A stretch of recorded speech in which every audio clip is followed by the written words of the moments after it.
Kaisa's gonna get one. Kaisa gonna get two. Three. Here we go. No, yeah, she gets the third.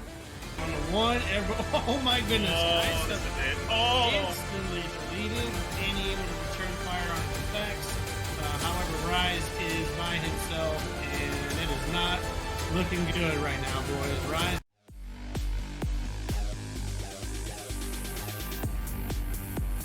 To get ulted, she's gonna emote for some reason. Like, I don't think you're in any position at the moment.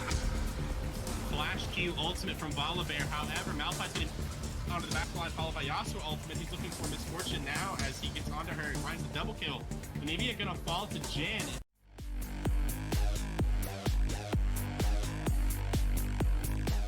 Says, I don't need a team to kill and attack two people. Although I will say the Zyra does have 40 CS, but here comes the Yeti. Click Alt. She is going to kill the Maokai. And they're pretty on track right now. That's going in, actually. I think not Maokai. Hector lives.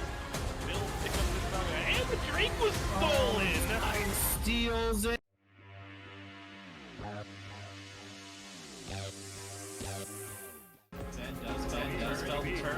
He goes in, he ults. I have fallen. There's one. They have two low. Maokai and the top. He is here to clean up. Vanguard falls. There it is. Onto the Vanguard. His ultimate comes out for an ultimate. The second part finally goes through, but is it enough as J4 falls first?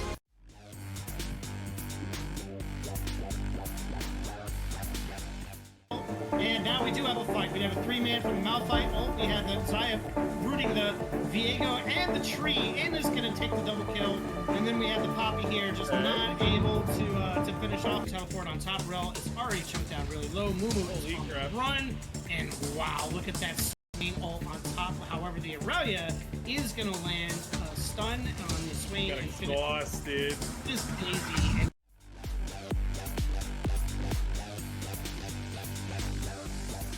And key point Syndra is still top, and they know it. Set immediately goes in. Jarvan immediately goes in the back. Has no follow-up. The Kaisa is able to get the Jarvan down. The wombo combo from the Diana is able to get them all come together. The kill bond the double kill out of the Ornn, and the Triss is getting resets. And the Kaisa and the Triss. However, these towers going down. These boys are going to have to fight soon. That second tower is going to go down. It is now a fight for the game, boys. Bullet time coming out. Bullet time. Double kill on the MF. Viego is going crazy though. They weren't able to get him. Triple kill by the MF, and now the reset's coming out for Viego. This is exactly what they needed. Triple kill on the Tristana. Kaisa able to shut down the MF.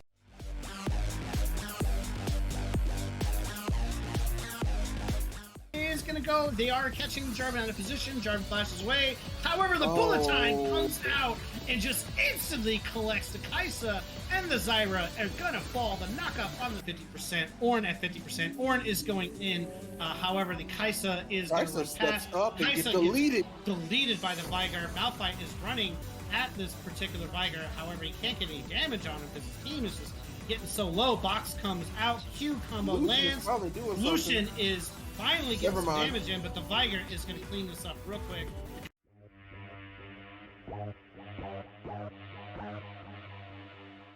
Lee Sin does secure the dragon, so the dragon is stolen. However, he needs to get out of this pit. You are alone there, Tree. Ornhorn is going to come up. Ornhorn is only going to knock one in the air. Sion is arrived for this fight, and we have got ourselves a slugfest. Seraphine is able to secure and get the kill. She does get caught. She is forced to flash. Bullet time is coming out, and it does collect on Leona. The Burrow is coming out, and it is also going to be.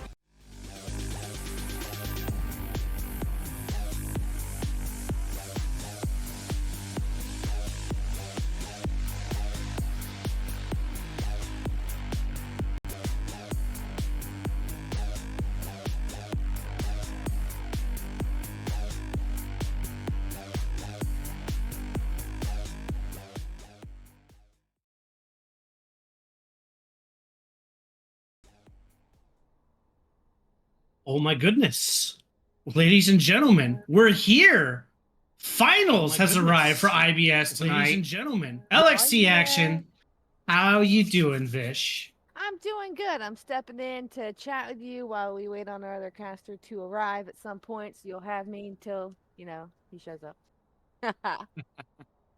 Well, I appreciate you stepping in on short notice to provide me with, keep me in check. So, again, Baron Buddies, TDBYOB tonight, IBS Finals, best of 5 for all the monies. All right? All the monies. Well, most of the monies. All The the, second place all gets the some monies. All the monies. You'll see up on the in the top left there, Coachify.GGG is our new or existing sponsor. Coachify GG is a new platform for esports coaches to track their students, grow their business with zero commissions and free to join. It's a perfect tool for coaches who want to level up. We do appreciate their support.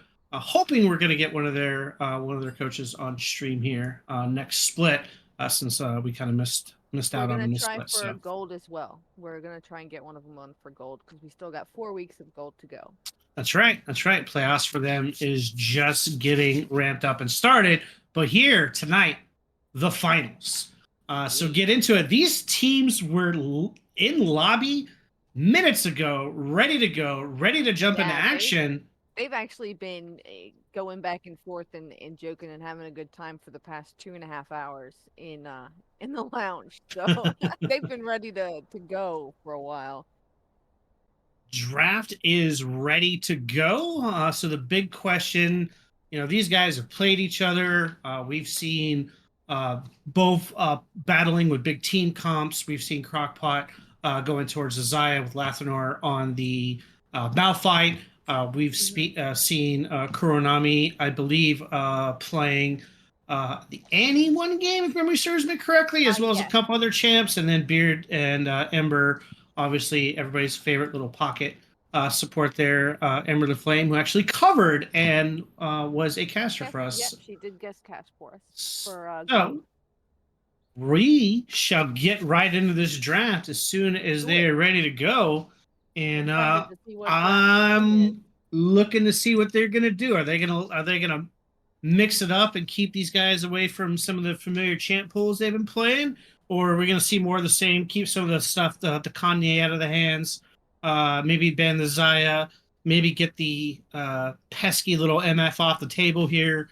Kaisa as well. I'm shocked Kaisa and Zaya have made it through some of these ban phases.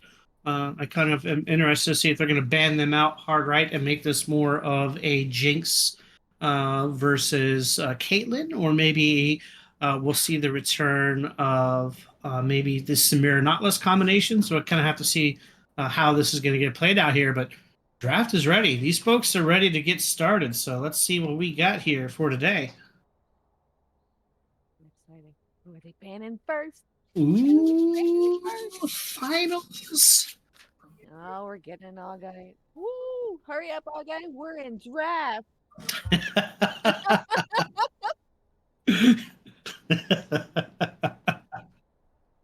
I think they're gonna have to redo the links that got broken on the draft, so they're gonna It can't be an IBS finals without something's. At least it gives us a little bit more time right here to kind of talk about these leaderboards that, the person casting with me knows all about the leaderboards because she built them and she's in charge of them. So again, we love Vish. We love the work she does behind the scene. But let's take a look at these leaderboards here. These guys are very familiar with each other. BB operating the top 3 spots of KDA with Liv 122, Ember the Flame, and Ultra Guilty, taking out and rounding out that top 3.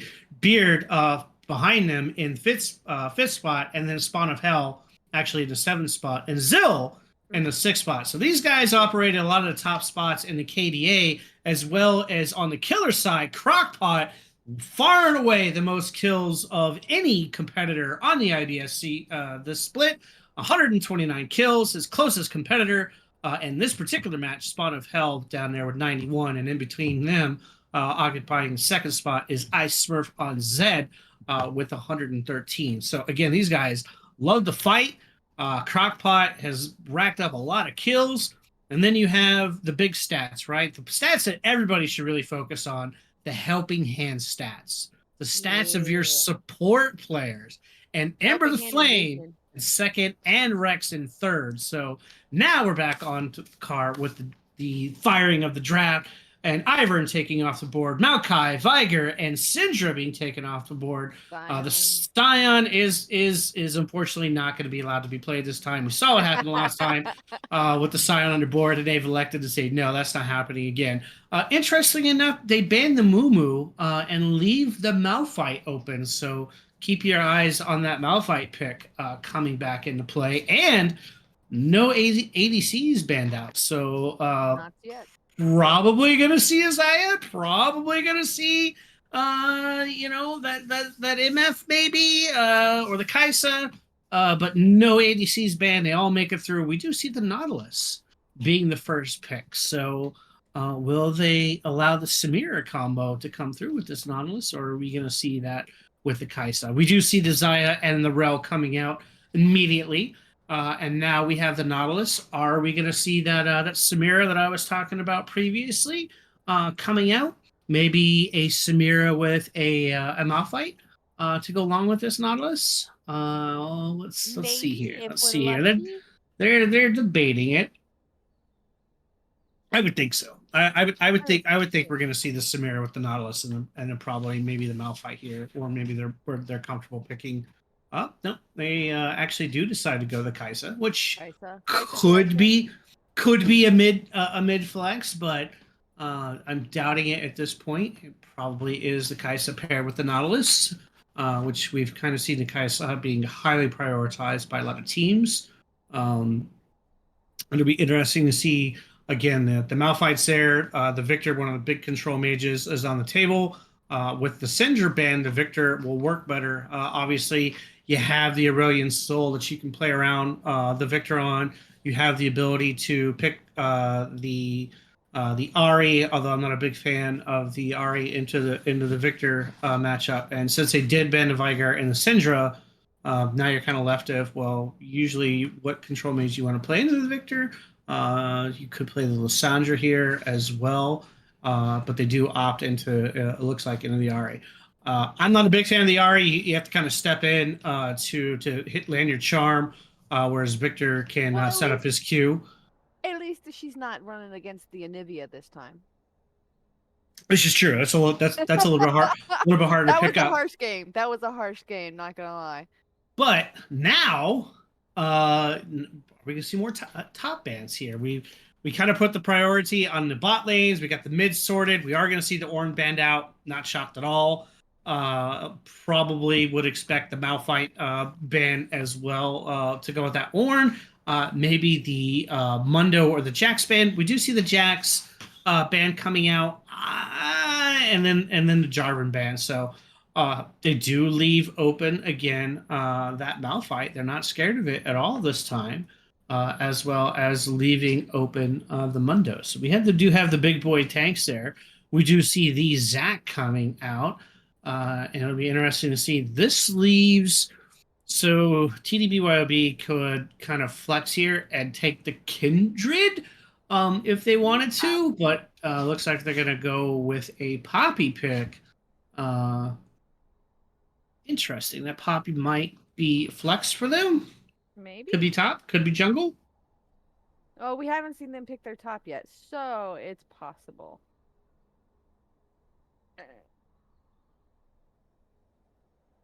Feeling it's a top though.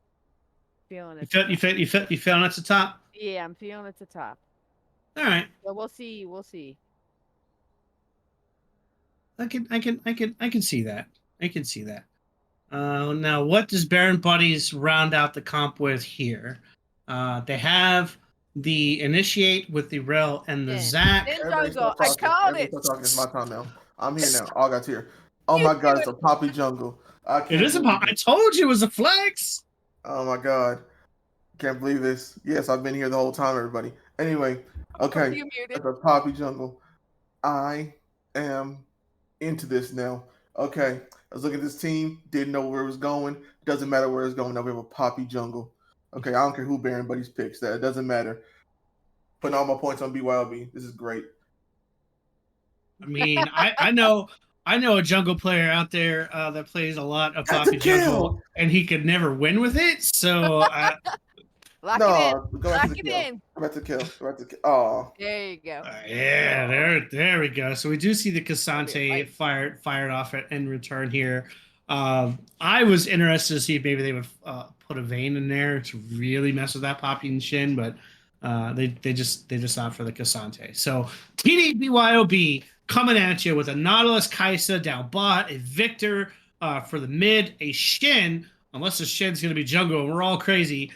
Shen top with the Poppy in the jungle, and Baron Bunny fires back with the Rose Zaya pairing, the Ari mid, and then obviously the Zac and the Cassante pick. So predictions are up. Remember, predictions are 5 minutes, and as an added benefit, I can bet this time around. I need to get some points back from Momo. Yeah, you earned a few points. You earned a few points. Momo is in our Twitch chat tonight, so you can work on getting some of those points back. I need Momo to bet because I need to get some points back. He's hoarding my points. I'm very sad. I have a boat to purchase, sir. This points are.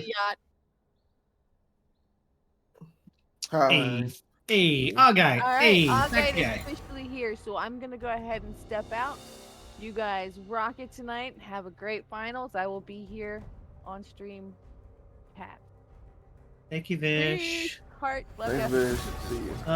Love, heart for you. Augite, how you doing? I'm doing good. I'm even better because that's the Poppy jungle. Or are they gonna go crazy on me and pull a Shen jungle?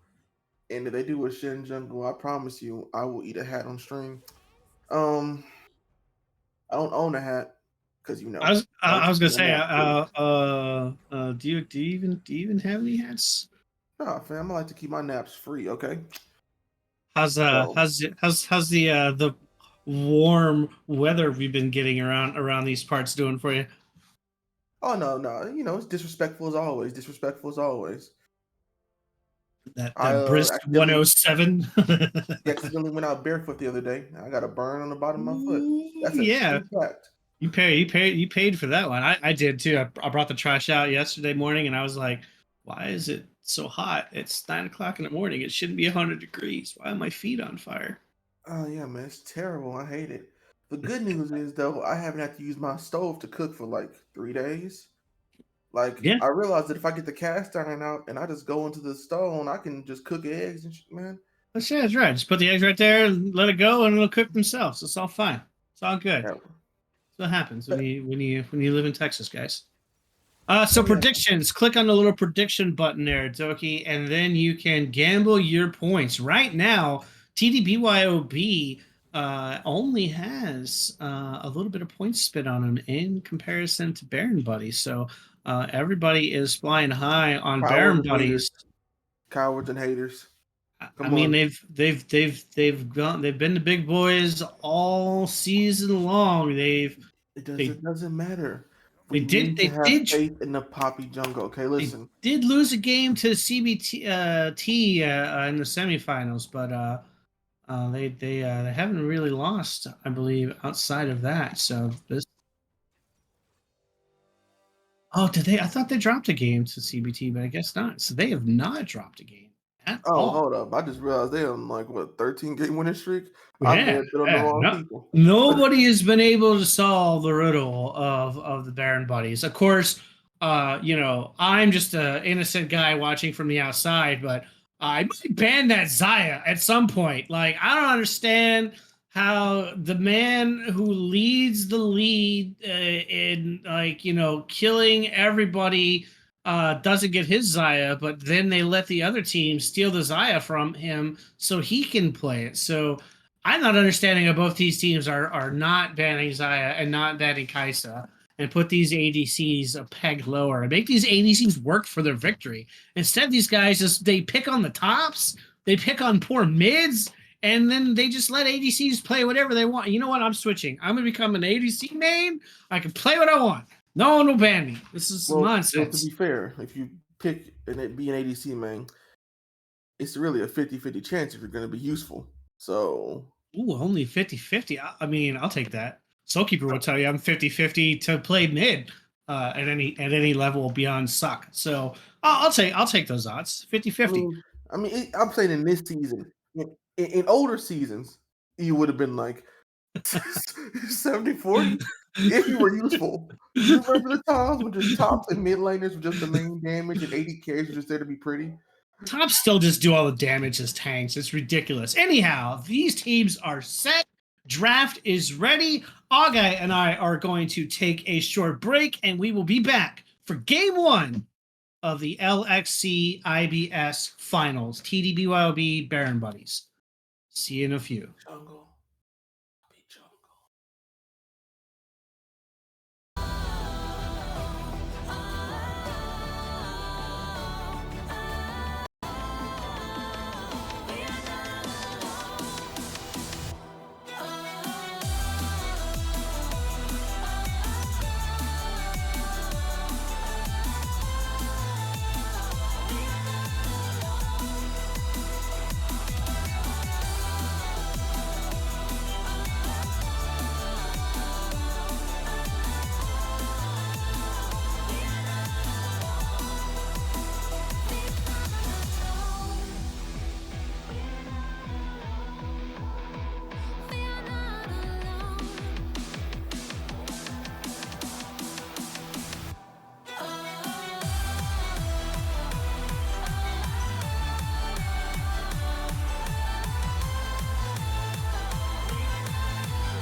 We're doing alright.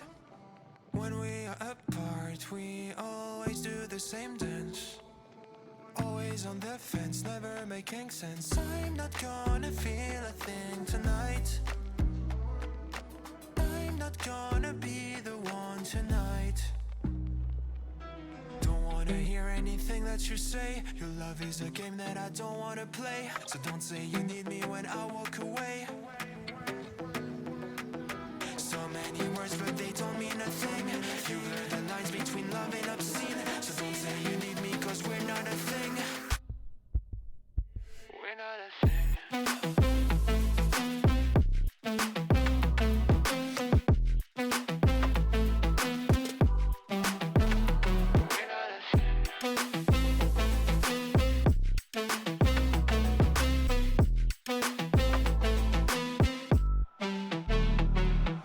I'm doing alright.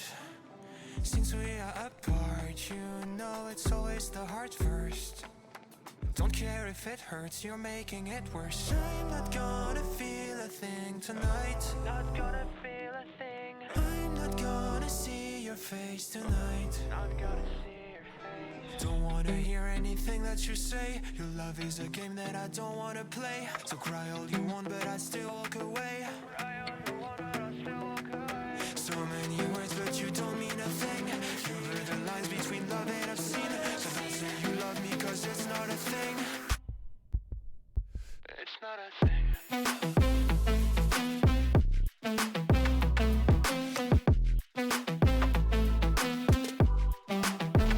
It's not a thing.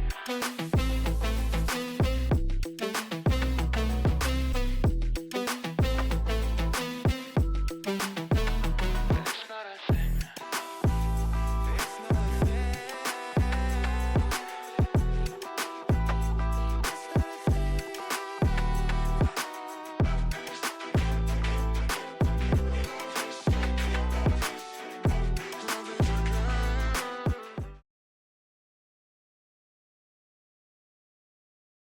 And welcome back, boys and girls, children of all ages. Here we are, LXC, Finals, IBS, TDBYOB, Baron Buddies. And right off the bat, Baron Buddies is saying, you know what? No one's really been invading. We're just going to walk right in here. We're going to take the sword. We're going to take a gold lead. And thank you very much. Good to see it. Team with balls. I haven't seen that this whole split. Love to see it. Love to see it. Walked up as a team, cleared it out, and took it. The other team, man, TDBYB, you have a Nautilus. You have a Nautilus with a Victor, and you didn't no balls invade. I'm so disappointed in that. Yeah, no balls. Yeah, That hurts as a Nautilus player. That hurts to not see the attempt.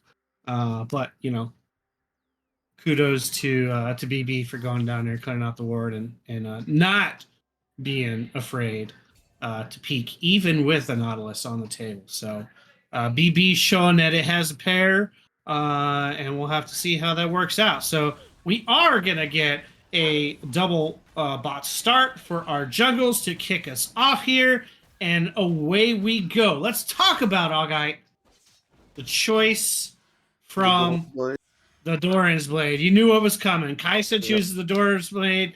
Xayah immediately going a long sword. I'm calling this now. Game 1, BB. No question. Ah, man, that does disappoint. But hey, that hook comes out, lands on the Xayah. Does land, but it is level 1. She does walk back in too close to the Nautilus. But yeah, not afraid to trade right off the bat. Meanwhile, Cassante and Shen just battling it out here, and the Ahri. But again, like we talked about before, I don't like the Ahri into the Victor matchup. The Ahri has to step in. She's going to eat a trade. Meanwhile, Ember the Flame immediately flashes. She takes the kill with the Xayah, and now Nautilus is on the run. Rex, you need to go. You need to go. Again, the stun coming out from Ember the Flame. She'll get rooted, but she takes the tower shot anyways and not carrying. So Ember went in alone, and Xayah showed up at the last second to claim the kill for first blood. Ember showing why she's the support MVP right off the get-go. Yeah, man, that was... I don't know one was expecting that. Kaisa definitely wasn't. I was going to make a remark about how a lot of damage went down that initial fight. And, well, they used that and just took down on Kaisa. But also, we were talking about the Victor Ahri matchup. I don't like it either. Yeah, it's a rough spot for Ahri, right? Because she's gonna eat. You just saw it. She's gonna eat those trades from the Victor, and if she wants to retrade, she's got to step in to try to land the charm and land the Q combo, or she has to burn the W to get a small movement speed to get close to the Vic. So it's kind of a hard matchup for the Ahri to play straight out. Typically speaking, if you run that type of matchup, you get some support pre-6 from the jungle, but it does look like Liv has opted to full clear.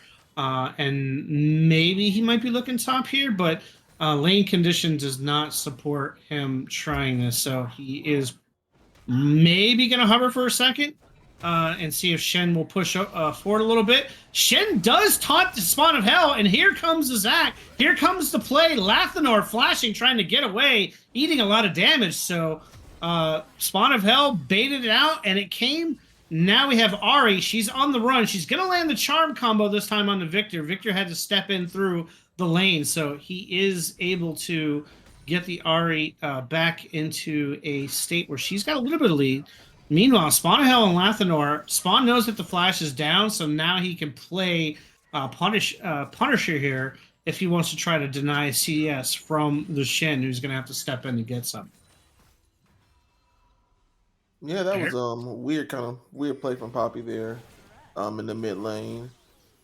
That was down comes the Q from the Ahri. She is able to trade successfully. Victor missed when he laid down his little mini K's there and not able to get the stun off on the Ahri. So now we've got a return from the bot lane. Ember's already looking to go back in. Like the Poppy is right there, and he has snuck in. So it's gonna get real cute real quick if she takes the fight, but she was looking pretty aggressive there. The good news is there is a ward on that side, so when Nautilus steps forward with the Poppy, they are going to get spotted. She does land the hook, but here comes the follow-up from the Poppy, Ember is on the run. She's taking a bunch of damage, but the stun from the Xayah saves her. And now here comes the Zac for the re-engage. The Poppy goes down. The re-engage from Ember. She jumps on top of the Crockpot. Bearded is going to get the kill, even with the Kaisa flash, to try to finish off the Rel. Ember again showing that MVP form, setting it up. And here we go. Dragon is going to get started 3-0, and we're only 5.5 minutes into this game. Man, that was brutal.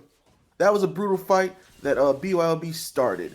Oh, the flash from Victor from Here comes the charm from Kuro, though, but here comes the Shen ult to save the Kuro. She takes the parting tower shot, but she is able to escape just barely. So did burn the Victor flash for that and the Shen ultimate, and Ahri not able to get the kill. Now she's going to be forced to reset.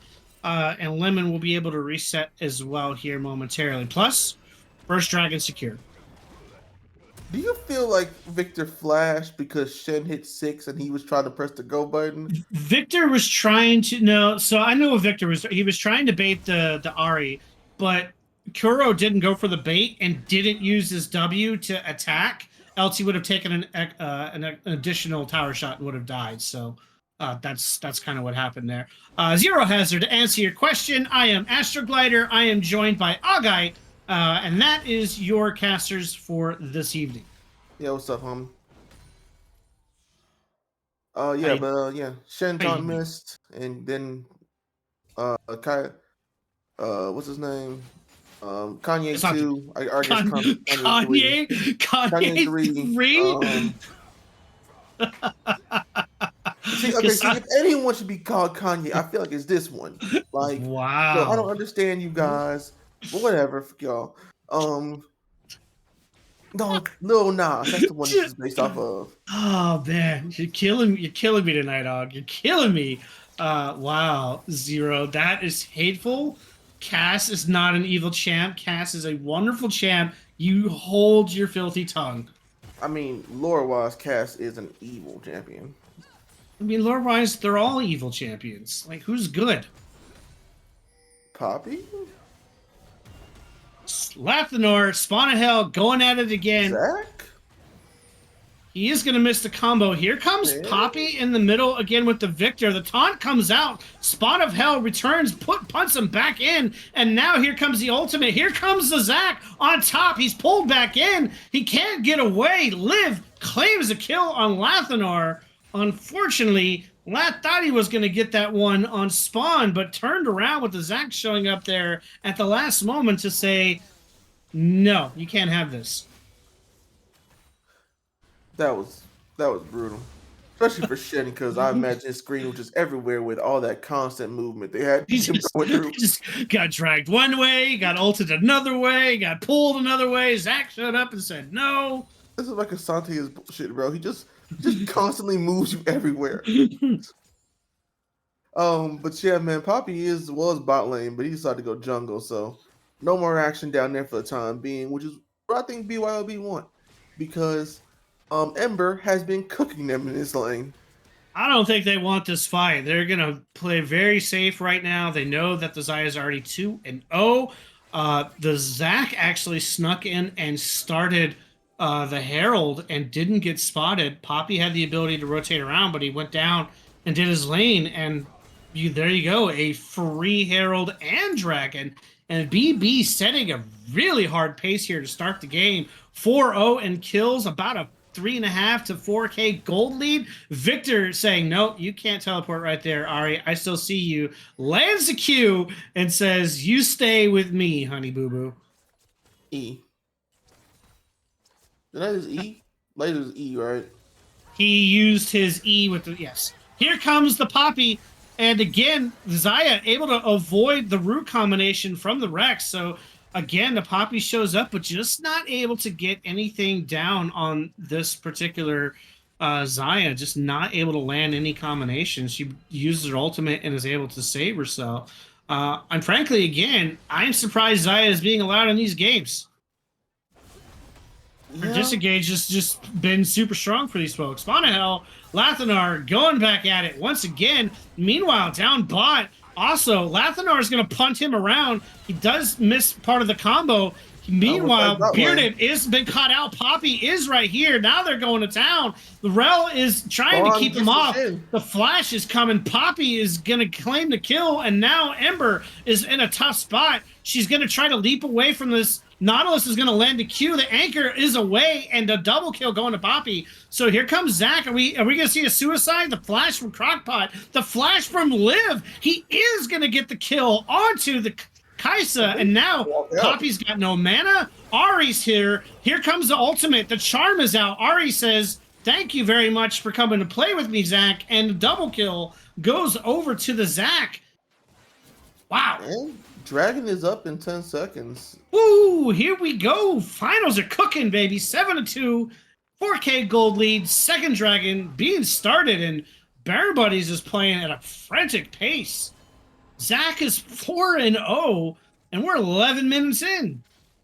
Also, I don't know if anybody heard me say it, but you probably saw it. Cassante did pick up that Shen in the fight that we didn't get to see. He did finish Shen off. Oh, he did? Okay, I thought so, because I didn't see the Shen ult coming out, so I figured he got cooked. Yeah, he went ahead and finished him off, and yeah. So now he's returned to lane with his fully done mythic item and his boots. So this is his lane now. He does have it completed also as well. Zaya transitioned over, got her full boots completed rather than getting her first item, which is interesting. Shelly is going to come out, and immediately they're going to try to stop the Shelly. The last plate is taken, but I don't think they're going to get the full tower here.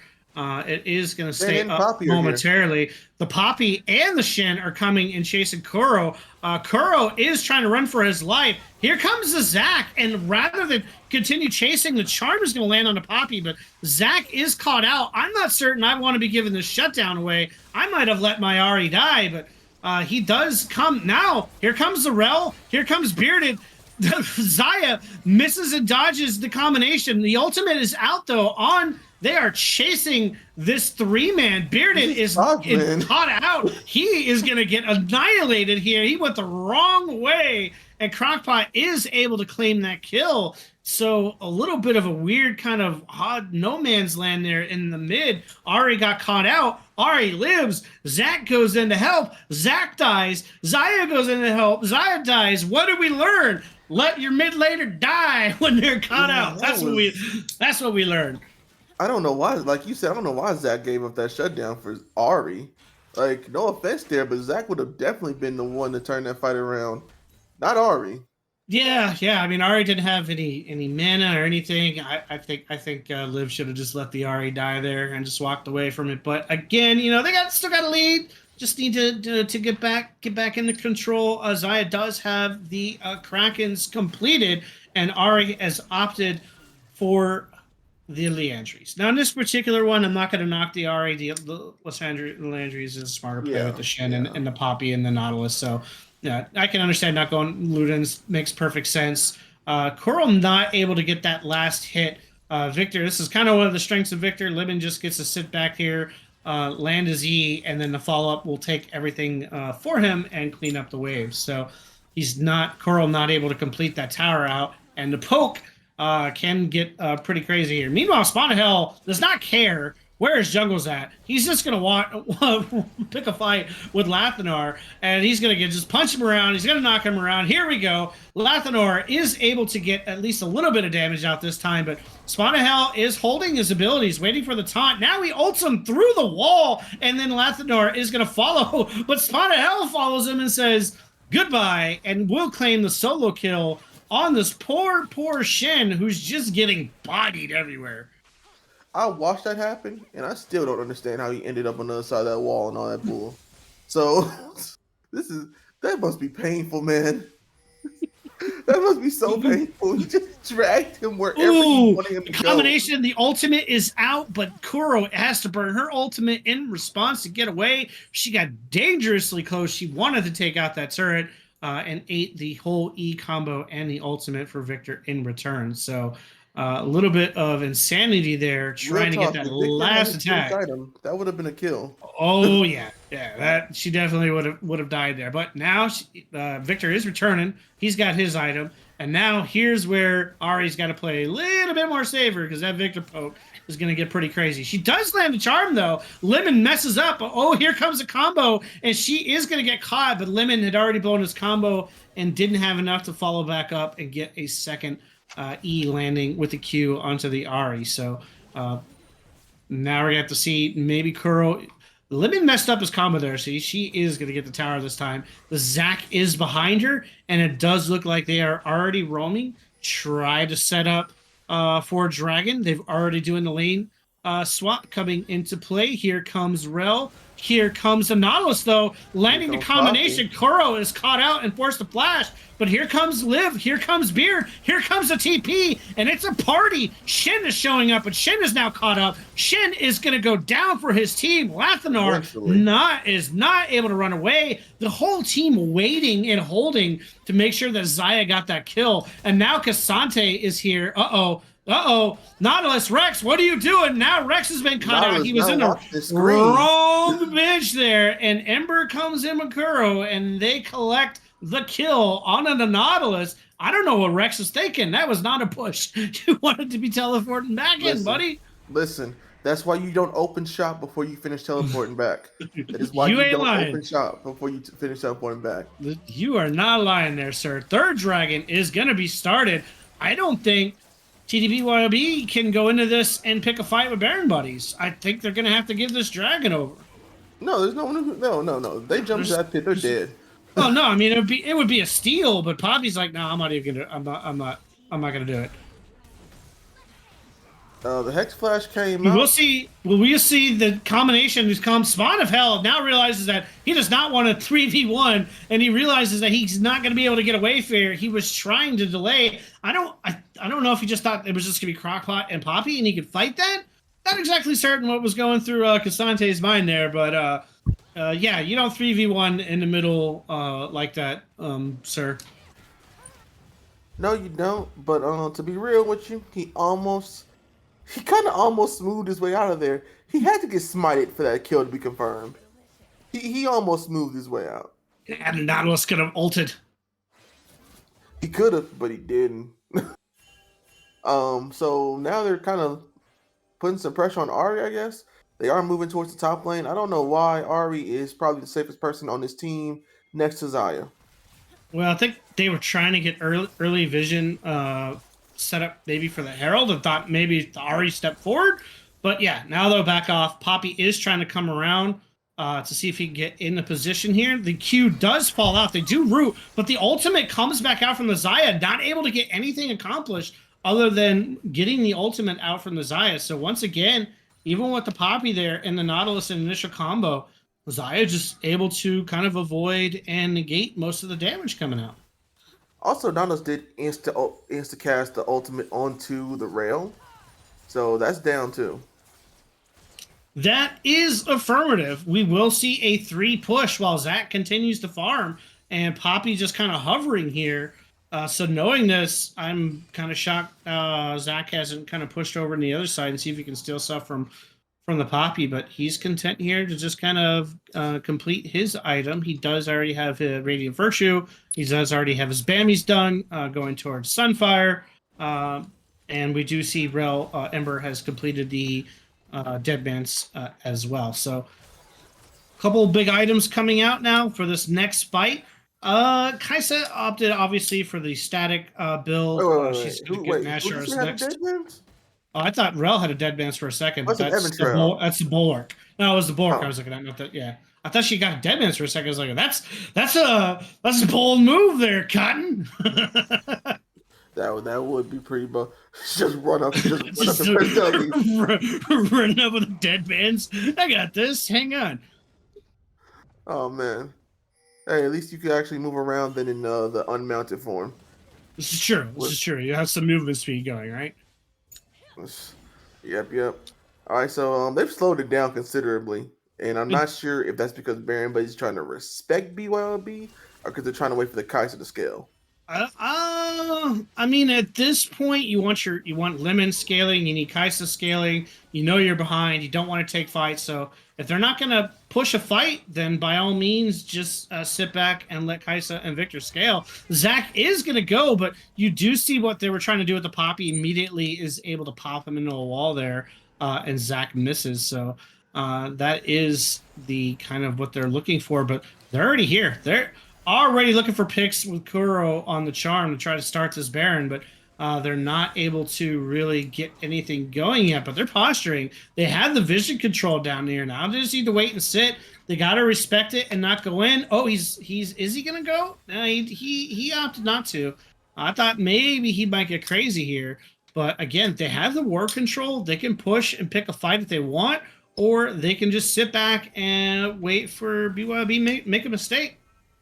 Well, it looks like Zach and Ari are heading towards Shen. He did spot out Zach on that ward, though. He did get spotted. He does come back in the charm, but then he flashes. But now you see the Nautilus hook is out, but it does land on the Zach. And now we just see the Zach doing what Zach does best and just tanking everything, and nothing really accomplished there. I mean, they got Shen's flash, and for Shen can no longer flash taunt. That's kind of crucial. He can't get towards Zaya in the back line anymore. I don't think they get to Zaya, period, at this point. Zaya just ults away from everything.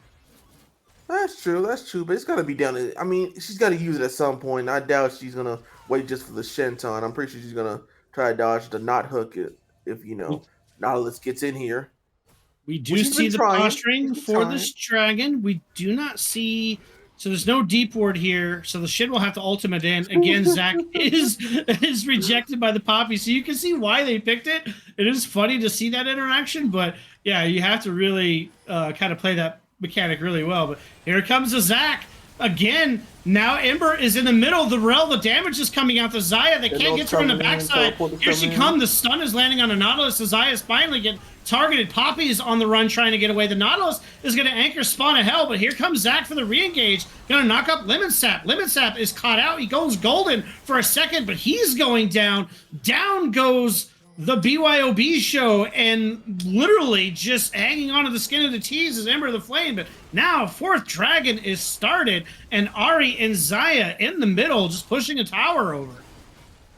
That's all for Beat Baron buddies. And also, I'm gonna say what our chat is saying, because they saw it too. Zaya was untouched that whole fight. So it was funny because you saw what they were trying to do, and you saw initially, getting to the Zaya, but she just ults away, she backs away. Nautilus has no choice but to try to re-engage on his team, and Zaya is just free damage this entire fight, which has been the case in almost every fight. She's just getting free damage in because they can't get to her. Her disengage. This is kind of why I'm shocked she hasn't been banned at this point, to put them on something a little bit more harder to disengage with. But again, here we go. I would have expected the Vi maybe to get to the Zaya or something else, but we do see BYOB trying to posture, trying to get at least some vision around Baron. They do know that the Casante's bot. They might try to fake the Baron just to get the Casante teleport away, maybe, but we'll have to see now with Lemon Sap here. If Spawn of Hell's just going to dive into this tower, take some damage here, and see if he wants to try to go for a kill.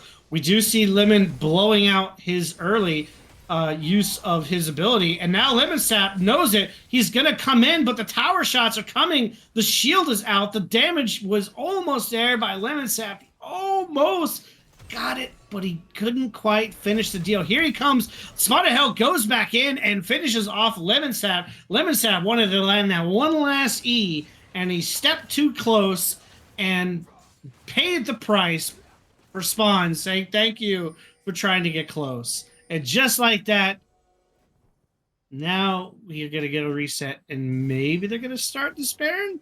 Nope, doesn't look like they're gonna play for it. They're just, hey, they got the kill. The Ari has caught out Lathanor, but I don't know if Ari knows that the Poppy's here. She doesn't want to be here. Here comes the Kaisa. Rex was coming right over to say hi, and Koro's like, nope, I'm out of here, and takes the Hex Gate and avoids being murdered. You have to have at least a second for the Hex Gate to work. So no one said, know what? Let's stop them. They're just going to let that happen. I think if Rex had really wanted to, he could have stopped her, and they could have gotten that kill. But I don't think Rex realized that she was alone, and he was respecting that Liv might be hanging around with Ember. And yeah, I think that's why that already lived there. Oh man, that Soul, they have asked on the stream if you can hit X so they can see the individual gold leads for each of the users. If Soul can do it, I will do that for you.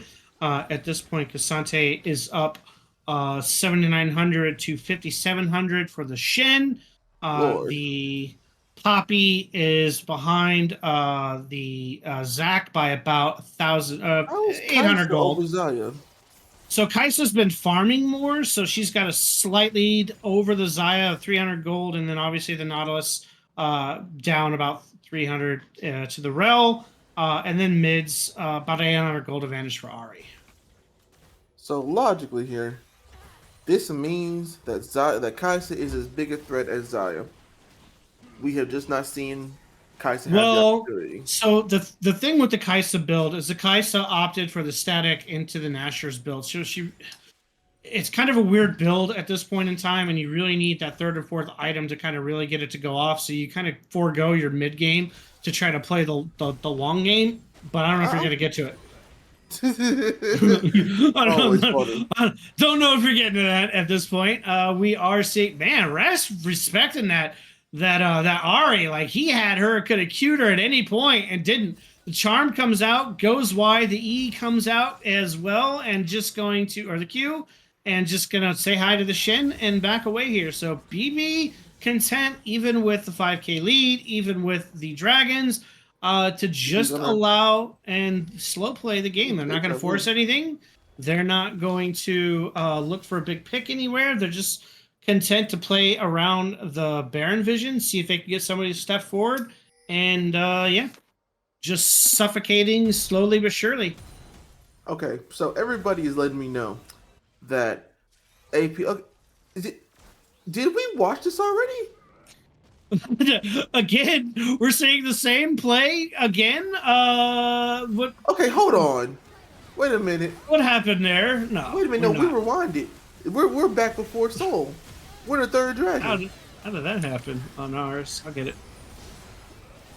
That's funny. That's funny. Wait a minute. All right, here we go. Yeah, we missed the whole fight. I think the stream was on the regular thing. We missed the whole fight here in the mid with the Xayah just going crazy again. But Lathanor and Liv are just trading. Liv flashes away at the last second, and he's running for his life at the last second for the Lathanor. So we missed that fight, Og. we fucking did all that for everybody. Yes. Yes, yeah, we're there now, but unfortunately we weren't. Yeah, we accidentally rewinded, so we were back before the last dragon fight. When I hit the gold button, like Cat stepped on a button and it put the rewind back. That's funny. That's hysterically funny.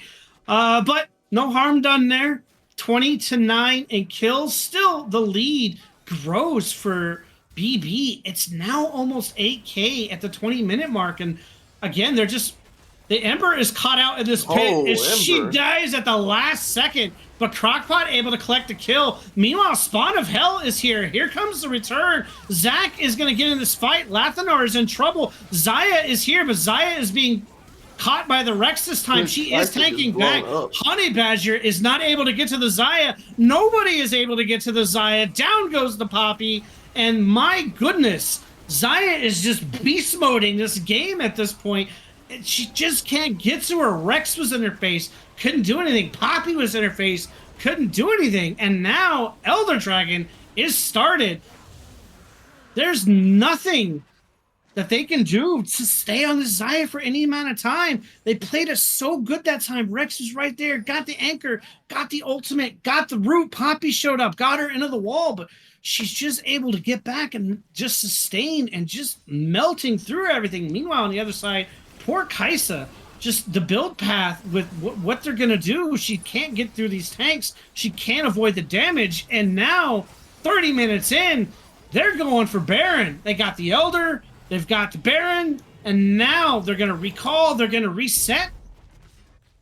Woo! Well, this might be next few minutes here, guys, may determine. This may be the end of the game in the next few minutes. I don't see this going past the next team fight. Because that was brutal. Very, very difficult position that BYOB's in. They're down 13k gold at this point, really. And now you have a situation, you can't fight them. They have Elder, they have Baron. You somehow have to defend. They have opted for a 3-1, so if they want to collapse on this immediately and take the 5v3, that would probably be your best bet. But they are going to try to turtle up and ride it out. So BYOB in dire straits needs some big things to happen. Poppy realizes that Liv's here and now realizes that Ember's here. He doesn't want to be here. Here comes the root. The Zac is going to follow up, but the Zac misses the combo. And now here they come mid. He's just smite the brain. He's just like, I don't want to take the buff. I just want to smite the Zac. He just wanted to send a message. He didn't want the buff. He didn't want to send a message. Spot of hell. No one wants to stand there. Kuronomi here, up already on the inhib on her side. 3-man pushing in the mid side. And now Cassante is down bottom. He is going to dodge away from the combination from Victor. And again, down goes the second inhib. Ari is here. Now we've got 4 with Elder. Can BYOB hold this out? Zac is going to go in. He's going to cut off the Victor. He is going to get popped. Here comes the ultimate from Zac. We do see Ember now jumping back on top. Here comes Coral. Here comes the damage. Down goes claiming 1. Zac is back in. He's going to root him up, claiming another. Xayah now shows up to the fight and says goodbye to the Nautilus. And just like that, they are deleted. And BYOB is going to fall. And this first game of the best of 5 to BB, and BB from start to finish in control of this game. Dang, that was harsh. Especially that last part where their AD carry wasn't even in the fight. Oh god, it's dark in here. Camera just told me it's dark. All right, I'm not turning on any lights, so valiant effort for BYB going into that game. A lot of tough matchups. I mean, your Victor Lemon Sap, you liked what you saw from the Victor, did exactly what you would expect into the Ari matchup.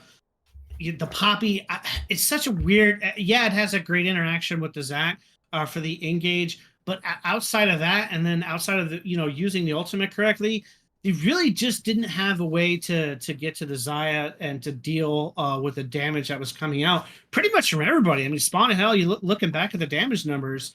I mean, Lemon Sap, great job on the Victor against the Ari, best in damage at 26k. But you look at the side of what BB did, and everybody's pretty much even in damage. Ari's got 19k, Xayah's got over 19k, Cassante's got 18k, Zac's got 14k. So all their damage dealers have the appropriate numbers, and then you look over the other side, and Shen's got 11k, Poppy's got 9k, Kai'Sa's got 19k, but outside of that and outside of the Victor, it was two damage dealers against 4, and just not being able to get to the Xayah was so detriment to the early game and the mid game for BYOB. So I expect some adjustments. I expect BYOB is gonna say, okay, you know what, got the first game out of the play, got the finals out of the game. Now let's switch this puppy up and get ready to reset. But enough of me. What'd you think? I think Xayah was a menace. It's been a while since I've seen a Xayah just go that unchecked. Like, after a certain point, there was nothing they could do to get through the rail. If they could get through the Zac, and Cassante was just all up in their back line. Cassante and Ari in that last dragon fight just looked at Kai'Sa, and Kai'Sa just disappeared. Like, that was ridiculous. Like, as soon as Kai'Sa and Ari got into the back, the whole fight just fell apart. They couldn't get to Xayah. There's their front line can get to their back line. It was pretty nasty, man. You watched it. We watched it happen. And unfortunately, I like the Jungle Poppy because I like Poppy. And I love Shen. I talk about Shen all the time. I just don't think those are the picks here. That they should have been. Like, they didn't make as big of an impact as I would have hoped they would have. Like, yeah, the Poppy W thing with Zach, that was funny. That was funny a couple times. But it never came to play when it was important. No, it didn't. It didn't do it. You're right. It didn't do anything for him. I think if you're gonna play the Shen, you either because you're playing the double tank setup. You have the Shen. You have the Nautilus down bottom. If you're not able to get to the Zaya like that, maybe you play the Karthus to do the global with the Shen. So you have the Karthus continuously scaling and farming, and then you have the Shen global setup with the Karthus where he could teleport, and then the Karthus can follow up with ult. I think that might have been a bit better play for him if they have the Karthus jungle to run there, or what I was talking about previously, where you put the Kindred in there. Kindred's able to ultimate and sulk, and then you guys can then get to the Zaya, or at least clear the tanks off the board because they're delayed by the ultimate, and you're also keeping the Kai'Sa alive a little bit longer if she's in that ultimate range. So you could have played the Kindred. I don't think Poppy works. At the very least, you play the Vi, and then you can bypass. You have some way to get to the Zaya and at least lock it down for a short period of time. Having your Nautilus wad through everything, land a Q, root, land an ult, and then your Poppy's trying to get there, and you still can't get to the Zaya, and now your entire team is dead, which happened consistently every single fight. Big kudos to Ember in the early game. Man, she set such a great tone down early with the Zaya, not caring about her Zaya already at half health at level 1. She took the fight to level 2, turned it around, got her ADC ahead, got a kill, came right back, set up another kill. Even without Zach, she was just constantly putting and exerting herself down bot and really establishing control. I'm going to say it again. Zaya is getting banned. Like, Zaya should not be. We know Crockpot loves to run the Zaya, and it really should just be banned at this point because every team that's been running it has been winning, and every team that's been playing against it doesn't seem to understand that if you're going to allow the Zaya on the board, you need some way to get on top of her to keep her locked down, and nobody's playing the champs that do that right now. So I'll be really interested to see what BYOB now comes back with. It does look like on the side for the moment, it looks like they're going to go red side and blue side. So they're going to let they're going to have BYOB take blue, and BB is going to be red so TD's red, BB is blue, and it looks like they're also as well going to be some player swaps. Yeah. XIL and Jester is going to be mid. Okay, hey, so Jester's mid. Cool. Okay, so Jester's coming in mid, and Zill will be replacing Lathanar and going top. So Zill's pool is a little bit more spicier than Lathanar. Usually when they run the Lathanar, they play the big heavy tank comp for him because he's usually playing tanks. Bazil plays a little bit more kind of spicier picks there. So we'll have to see if what he's been cooking with as well.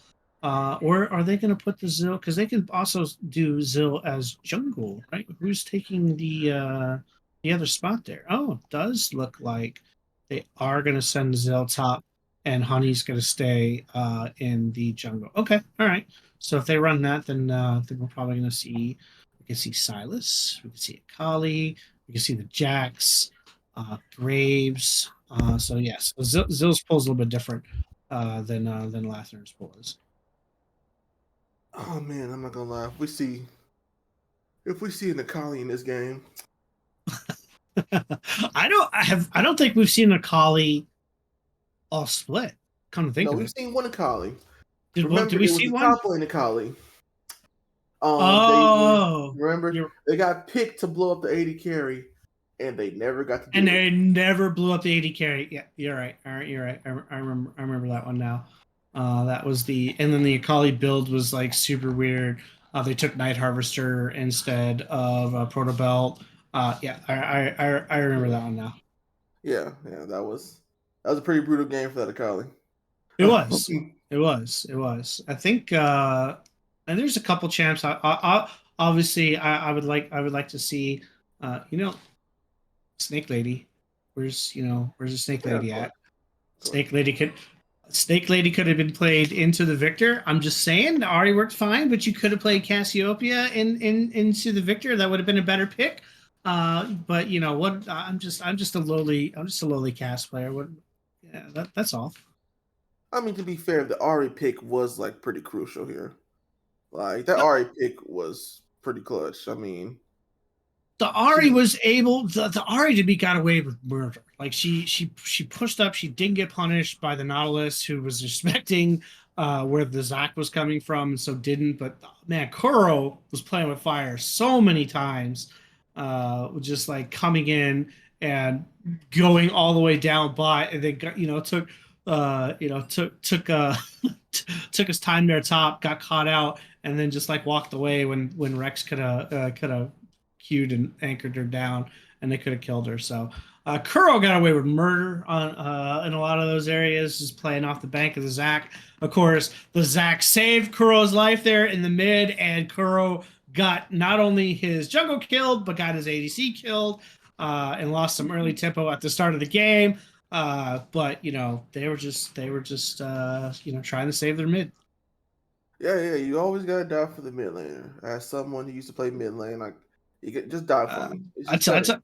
I tell you what, no one ever dies for me. That's some nonsense. Well, to be And, fair, you play with like Soul Keeper in them, so this is true. This is true. And Soul would leave me into a fire and then leave me there. But if I have Momo on my team, on the other hand, Momo will love me and embrace me and keep me warm and safe, because that's what Momo does. Momo and body support. I understand. Momo, please, shout out to Momo. See, Momo, I paid you homage, I paid you respect, nothing but love. All right, I'm gonna leave this. We all love Momo here. I'm gonna leave the Sixers alone right now, because I'm certain after the statement made by one of your players the other day, you're not happy right now. So I'll leave that one alone. Oh man, way to give him a compliment, then go ahead and slap him in the face. I said I told him I was gonna leave it alone. I'm not gonna mention it at all. But you brought it up because you didn't even say nothing. so petty. Nothing has been said. So here's where we're at. Best of 5. 1-0 BB. BYOB. I hate to say it, they were never really looked like they were in a position to come back in that game. I think it was just BB taking their time. They made a couple of mistakes along the way, and that early mid-game transition where they probably could have put their foot on the gas a little bit sooner and ended. Oh, I know you're not saying the Eagles. You beat the Niners because of my quarterback going down on the second play of the game. Leave that one alone. All right? Hold up. He is right, though. He is right. He is right, though. I'm an Eagles fan too, so I am gonna say he is right. This hurts. This hurts. All right, draft is up. Let's get to the important stuff. All right, so we're keeping the Amumu ban. Bro, we're keeping the Mumu ban in place. They just don't want to let him have it.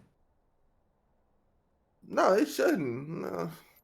Don't let them have that. They might actually do something with it. We see the Maokai. I expect the Ivern probably to also again find out. Finally, somebody's banning the Xayah. We do see the Cyan ban. Respect there of not allowing the Cyan to come back out and run the day like they did a couple weeks ago when these two teams played. EB banned the Xayah. Wow. Okay. Well, so TD Crockpot has been a monster on that champ on Xayah as well. So if they're gonna ban it, that's true. He had a couple monster games on that Xayah, and then obviously the Vigar. But the Syndra didn't get banned, so be careful of that. We do see BYOB answering with the rail ban. Frankly, I mean, I hate to break the news there. That is not even Ember's like 5th best support, so I don't think the real ban really does much to Ember. I don't even think that's like her 5th or 6th in terms of her stats and her gameplay on it. So she could play the Nautilus as well. She has the Thresh, so they throw a ban at the Rel. They just don't want to deal with it at this point. But there's so many other picks. I probably would have prioritized maybe a different ban than that Rel, but. We do see that Viger being coming out. Syndra is still available, and Ivern, which I'm shocked didn't get banned. So we are going to see the Ivern coming out for the first time in a bit. This guy's been banned out for really good reason. He's super strong since they changed some of his kit after the jungle changes that were put into play. So Ivern lost he had the ability to where he could share the buffs out, and since they dispersed that to basically for all jungle buffs, now Ivern got some beefed up Daisy in return, as well as some beefed up damage time and some bush timer adjustments. So super strong right now. We are seeing the Zac return fire from BYOB. Okay, all right. So does Baron Buddies fully commit to a poke comp here? I mean, we do see the Sivir there, so it's kind of what BYOB is thinking is we might see a poke comp with the Ivern. So let's go ahead and get a Sivir and probably leave a Morg open as well. So let's see what Baron Buddies is going to do now. Do they take the Ahri to go with the Ivern, or do they take something spicy like a Rengar top to go with the Ivern? Ooh, I want to see a Rengar top. I mean, since they picked the Sivir, they have 2 choices now. They either have the poke or they have pretty much the we're just gonna all in on this fight thing. That's pretty much what they have here. So we do see the Tristana. The Tristana can be played mid. We've seen a lot of champs do play the Trist mid. If that Tristana is in mid, I'll be shocked. I mean, have we seen Tristana go bot? We saw one player take Trist bot, but for the most part, she has been played mid in IBS. I think only one person put Trist down bot in like week 2, I believe, is the only time we've seen a Trist bot. So, interesting enough, do you know what Trist's #1 mid counter is? I'll give you a hint. She has no legs. Is it Cassiopeia? That is the #1 counter pick to Triss mid is a Cassiopeia, because Triss can't do his combo because the miasma comes out, and then Triss can't get away because of the Q and the E. So, fun fact for any of you Tristana mid players, that is your evil counter. So we do see the Blitzcrank being picked up. I was expecting the Morg here, but they do opt to take the Blitzcrank, which is a little bit spicy. It's been a bit since we've seen a Blitzcrank available. And we do see Ember coming back and taking the Janna as well to pair with that Ivern. So we do have a little bit of a kind of, are we going to ban out all the top lanes there? We do see the Garen ban out. We do see the Olaf. I think we're going to see Ornn ban here, I would hope. I can't imagine they're going to let it. They do. BYOB actually acts to ban out the Jax, so does Baron Buddies leave the Ornn pick open and pick it for themselves and possibly ban out the Fiora? And they do. They do ban out the Fiora. So now, do they force BYOB to take the Ornn, or is Baron Buddies now going to get this Ornn pick?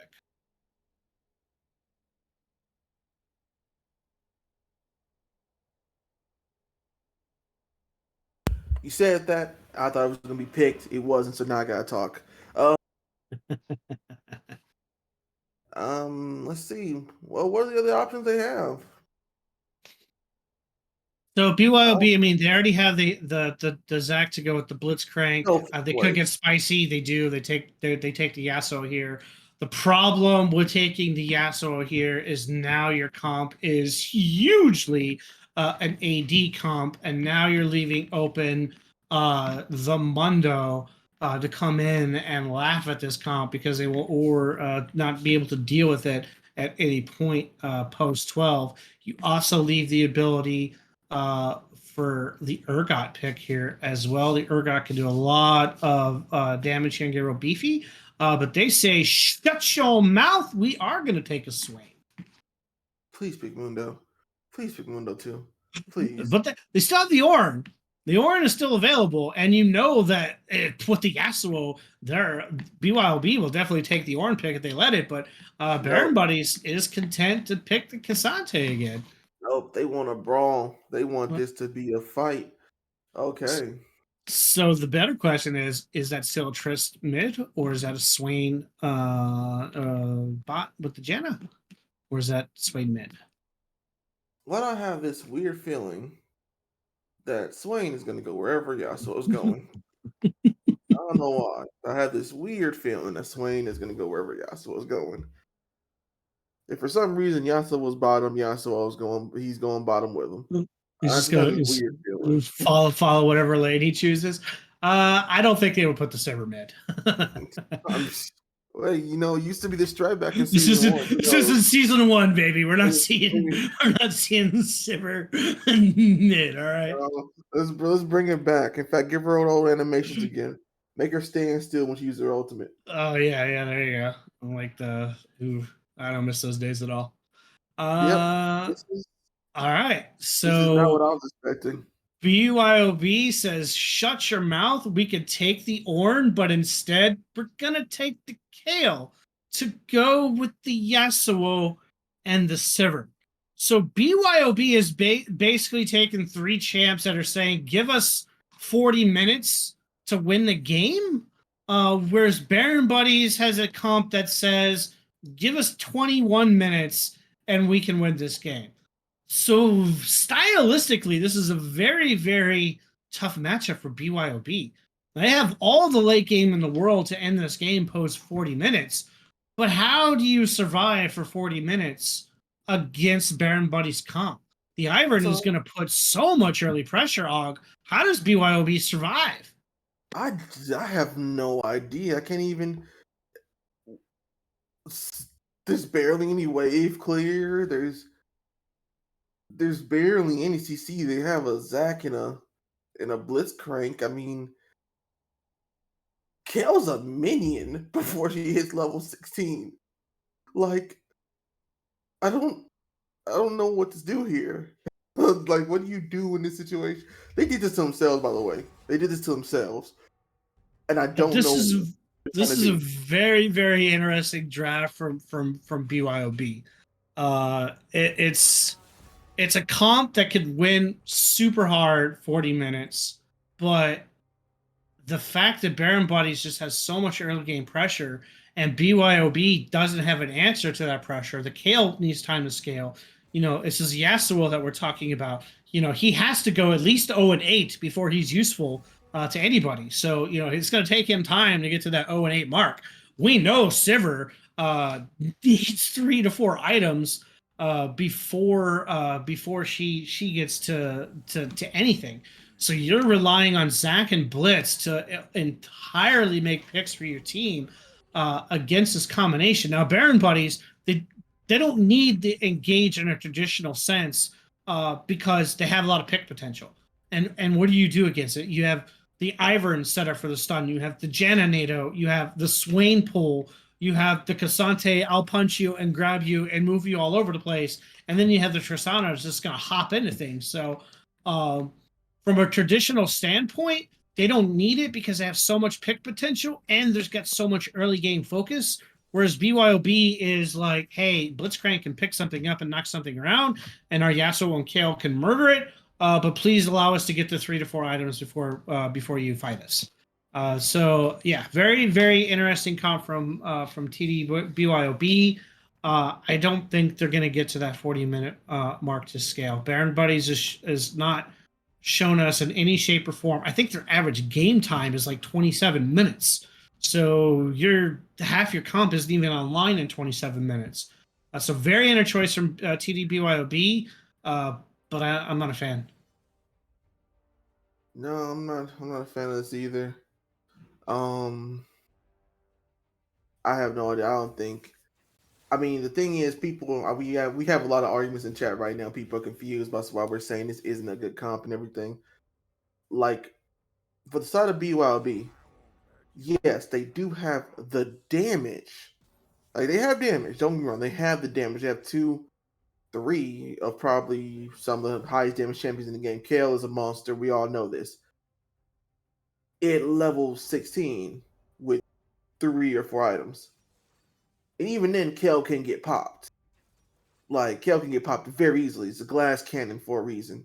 Same thing with Yasuo. Yasuo is going to build the shield. You know, he's going to build bitch, bro. But he's still going to get popped easily. Swain, yes. Swain can probably...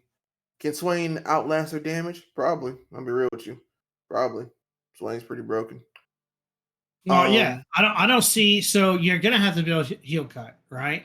So who's getting a heal cut for BYOB? Zach can get it. Blitz can get it. But outside of that, you don't want Yas and Kale and Sivir anywhere near heal cut builds for those items, and you don't want them delaying their build to get a heal cut. So now you're relying on that Zach and that Blitz to get the heal cut on the Swain, and you're relying on that Blitz and Zach to get to the Swain to be able to get that that heal cut in.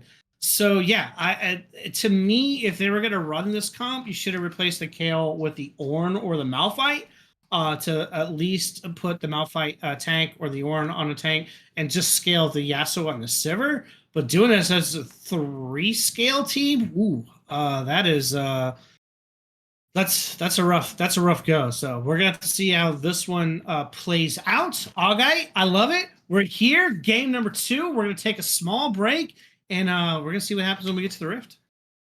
Oh yeah, and I can't wait to see this one. This is only the second game. Like what, 5?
All right.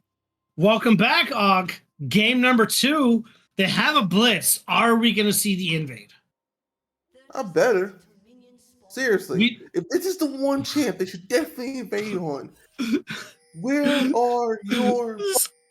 So they're 5-pointing, and they're ready for the counter invade, but only the blitz went forward. They didn't even invade with the blitz.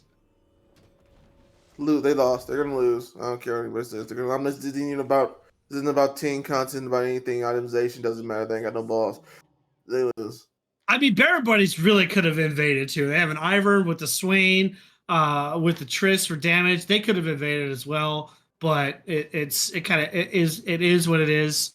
We were kind of talking about this off stream. We understand the point of the comp that TDBYOB has put into play, where if you want to make the picks with the Zac and the Blitz, but nothing in Baron Buddy's gameplay as suggested with a Swain and this comp that they have that's gonna work out. I don't see how you delay and let this scale. So we're gonna have to see how this plays out. I know there's a lot of people in chat, but not that many predictions behind it. So we're gonna have to see what TDBYOB is got cooking here, and can they hold out with this Ivern? Because this Ivern's gonna be everywhere. Yep. And here we go. Casante's trying to put some pressure on Kel. And let's just see where the Ivern goes. I mean, like we talked about during the break, jungle pressure will, kind of make or break this for both sides.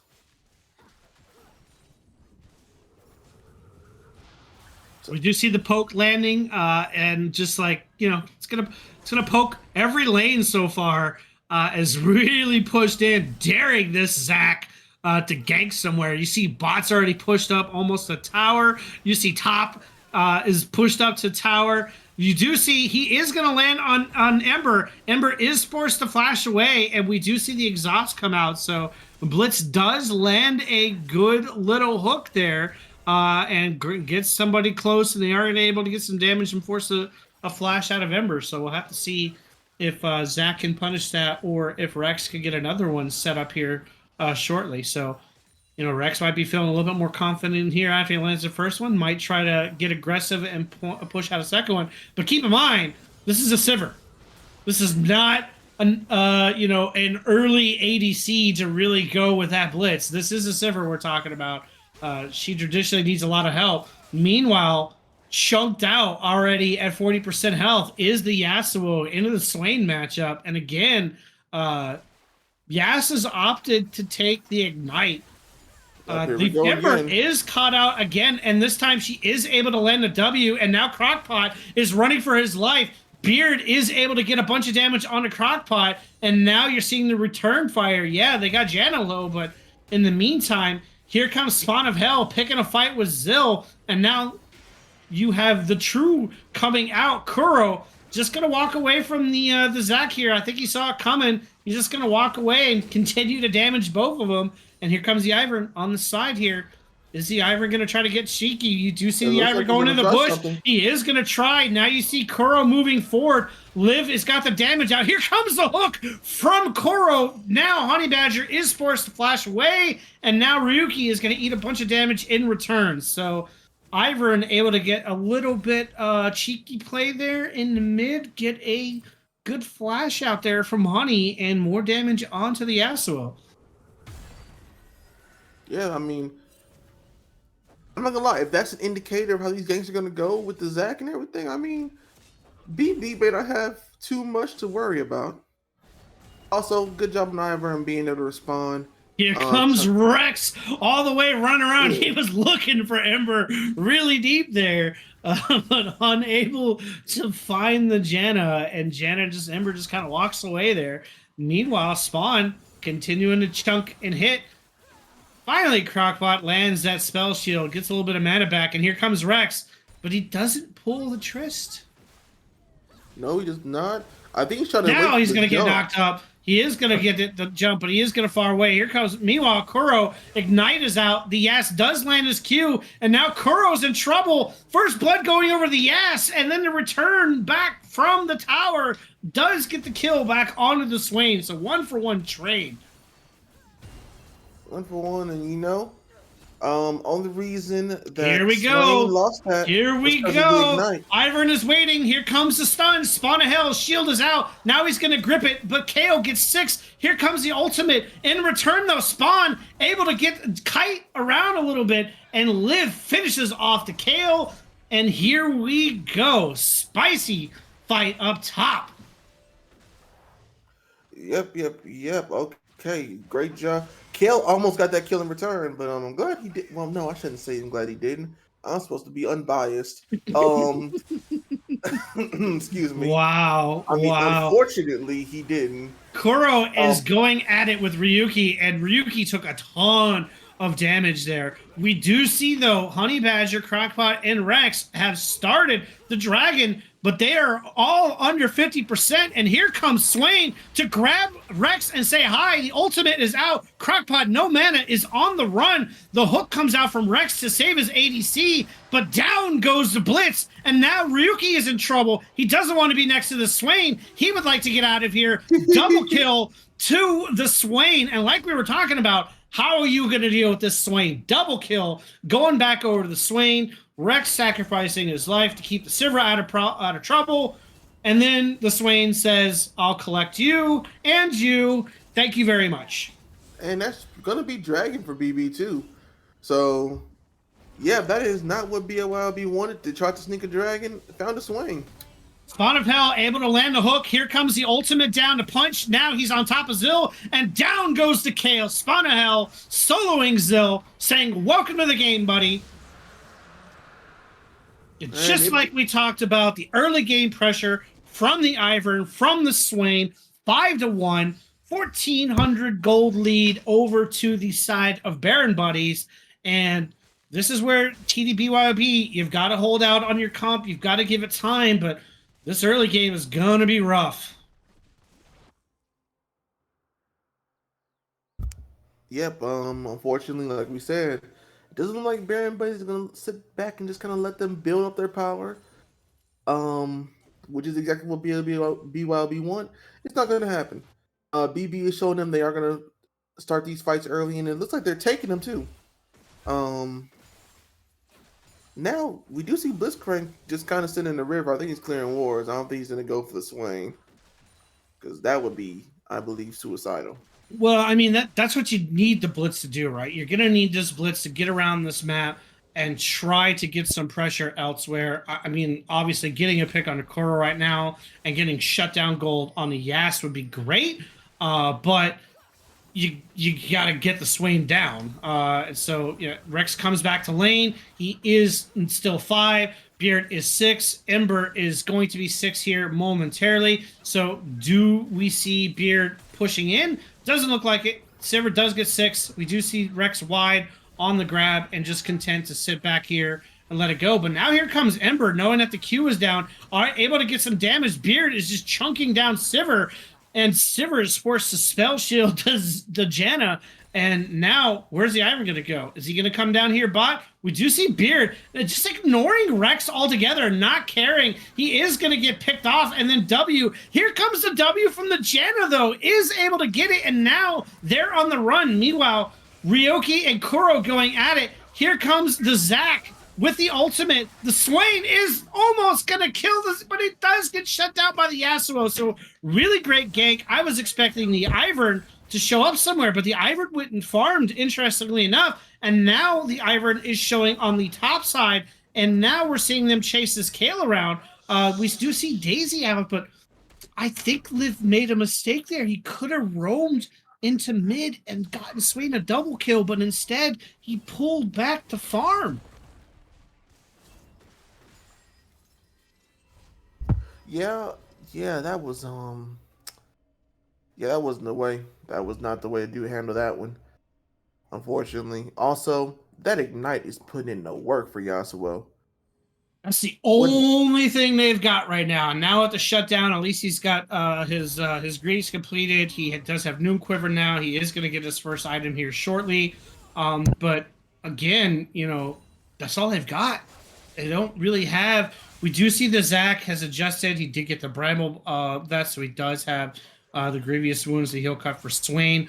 But it's going to cost Zach farm if Iron really wants to push it, knowing that Zach did go for Bramble first. The Iron can really punish that if he chooses to.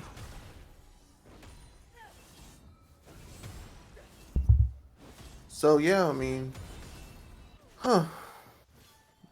again, you're right, and again that was brutal. I mean, I'm just kind of shocked that Yasuo killed the Swain. I can't believe Ignite is putting in so much work. I haven't seen Ignite too much in this split, but we got double Ignite here. He does miss.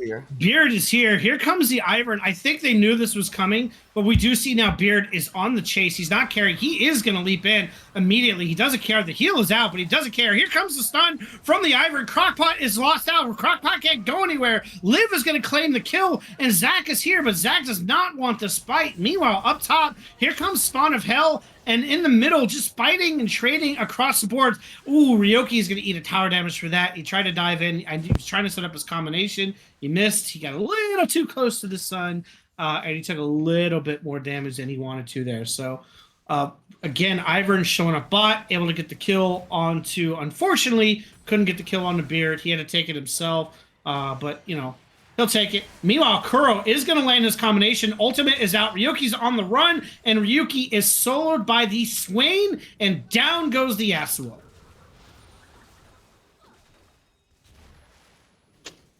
Again, I'm supposed to be unbiased. Ouch! I love to see it. as a mid main that hates playing into Yasuo, I'm glad to see him die. And struggle. It's so fun, isn't it? It's glorious. Meanwhile, Zach shows up in the lane to stop the Herald, and one combo from Kuro took 30% of his health from one combo. So heal cut or no heal cut, this Swain is going to be a monster here pretty quickly. So we do see Dragon now being started by Baron Buddies, off the back of kind of punishing and brutalizing bot and mid lane. And kind of like what we were talking about, TD is going to have to survive somehow this early game, this early onslaught. To be honest, like, they're not doing bad, but it's kind of like going to be really hard in this early game to ride this out. Meanwhile, Ryoki is on the run. Here comes the blitz, though. This is what Rex needs to be doing. He does land it onto the Kuronomi. We do see the stun coming back out from the Liv, and he's able to save the combination damage coming out. But now we're seeing the return. Ryoki takes the flash. We do see Ryoki being rooted very close to that tower. He does get the kill. He is taking tower damage, but he is able to secure the kill. Now, here comes the Zach on the backside, taking a fight with Spawn of Hell, and Spawn is going to go in and punch out. Oh my goodness, he took Zach out of the fight. Kale is forced to ultimate, and now Kale is trying to back. The flash comes out, Spawn of Hell getting the kill. Now he's punching his way through Honey Badger. Honey Badger is flashing. Spawn saying, get back here, you ball of ooze. And now he's going to beat this Zach senseless. Even they were shocked. Even with the tower, Spawn of Hell gets the double kill. Okay, a couple things. One, let's spawn cook. The man is just up there cooking it up. But also, even they were shocked by what that man did. They didn't expect him to just take Kale out the fight. He just ulted him through, put him into the river, and Zach's like, where'd you go? Oh man, that was great. And then he just stood around to the ultimate ending. Here comes no Beard. fear. He's going to get caught out by the Rex. This time, Beard immediately ults the Rex. I don't think he needed to do that. Janet is going to follow up and land the Q, and now she's going to get pulled, but he's dangerously low and has no mana. So now Beard is going to chunk out Crockpot. Here comes the ultimate from Janna. Here comes Beard. He's just going. He can take Rex anytime he wanted, but he was putting all the damage on the Crockpot. I mean, honestly, that ultimate in the beginning, I think that was the right call. Because look at that. Rex ran out of mana, couldn't do anything. Meanwhile, Also, Kuro, again, doubled by the Zac and Ryoki. So Zac is kind of sacrificing his farm to really, really camp the mid lane. And we're not seeing an adjustment from Kuro to, you know, get some wards into place to at least know when the Zac is coming in. So again, able to get a kill back for the Yasuo, who now has climbed up to 4-3, even with the Swain, got a little bit of a CS lead. He's also completed his first item as well, and he might actually be able to get some tower damage. Oh, it looked like he was almost going to take the tower, but Spawn of Hell, he's just chunking down this tower. He is got himself a lead. He doesn't care if he's in double towers. He doesn't care if he's fighting 2v1. Here comes the Zac, but Cassante does not care. He does not care about these 2v1s. He's just going to keep punching people into the face, daring somebody. Now we see 3 people show up, and now Rex is here. Up goes the Spawn of Hell. He doesn't care. He's still fighting. He's still punching the Rex. He's just going to push him back. Fighting 3v1. Now it's going to be 4v1. Here comes Yasuo, and now Spawn of Hell is running. Here comes the flash from the Yas to catch up. Here comes the Liv to get the stun out. Here comes the Ivern to save the day. They're trying to chase down Spawn of Hell, who was fighting 4v1. Liv is now in trouble. Janna is now here. Cassante cannot save it. Here they come! My goodness, what was all that to kill out Liv? And meanwhile, Swain is bottom, Trist is mid, bot tower is gone. So yes, you gotta kill on the Pharma. It costs you 4 people, 3 summoner spells, and you've started Herald. Interesting from play there from TDB. YOB able to get the kill at least there in the ends, and it looks like they're able to. I almost said Pharma. I did say Pharma instead of Liv. You did say Pharma. I'm so used to only Pharma playing Ivern instead of now Liv on it. I didn't even drink tonight. What are you talking about? I don't drink on game nights. Come on. Now Liv is going to be like, hey, I'll take being called Pharma all day long. If BYOB wins, I'll start drinking. I'm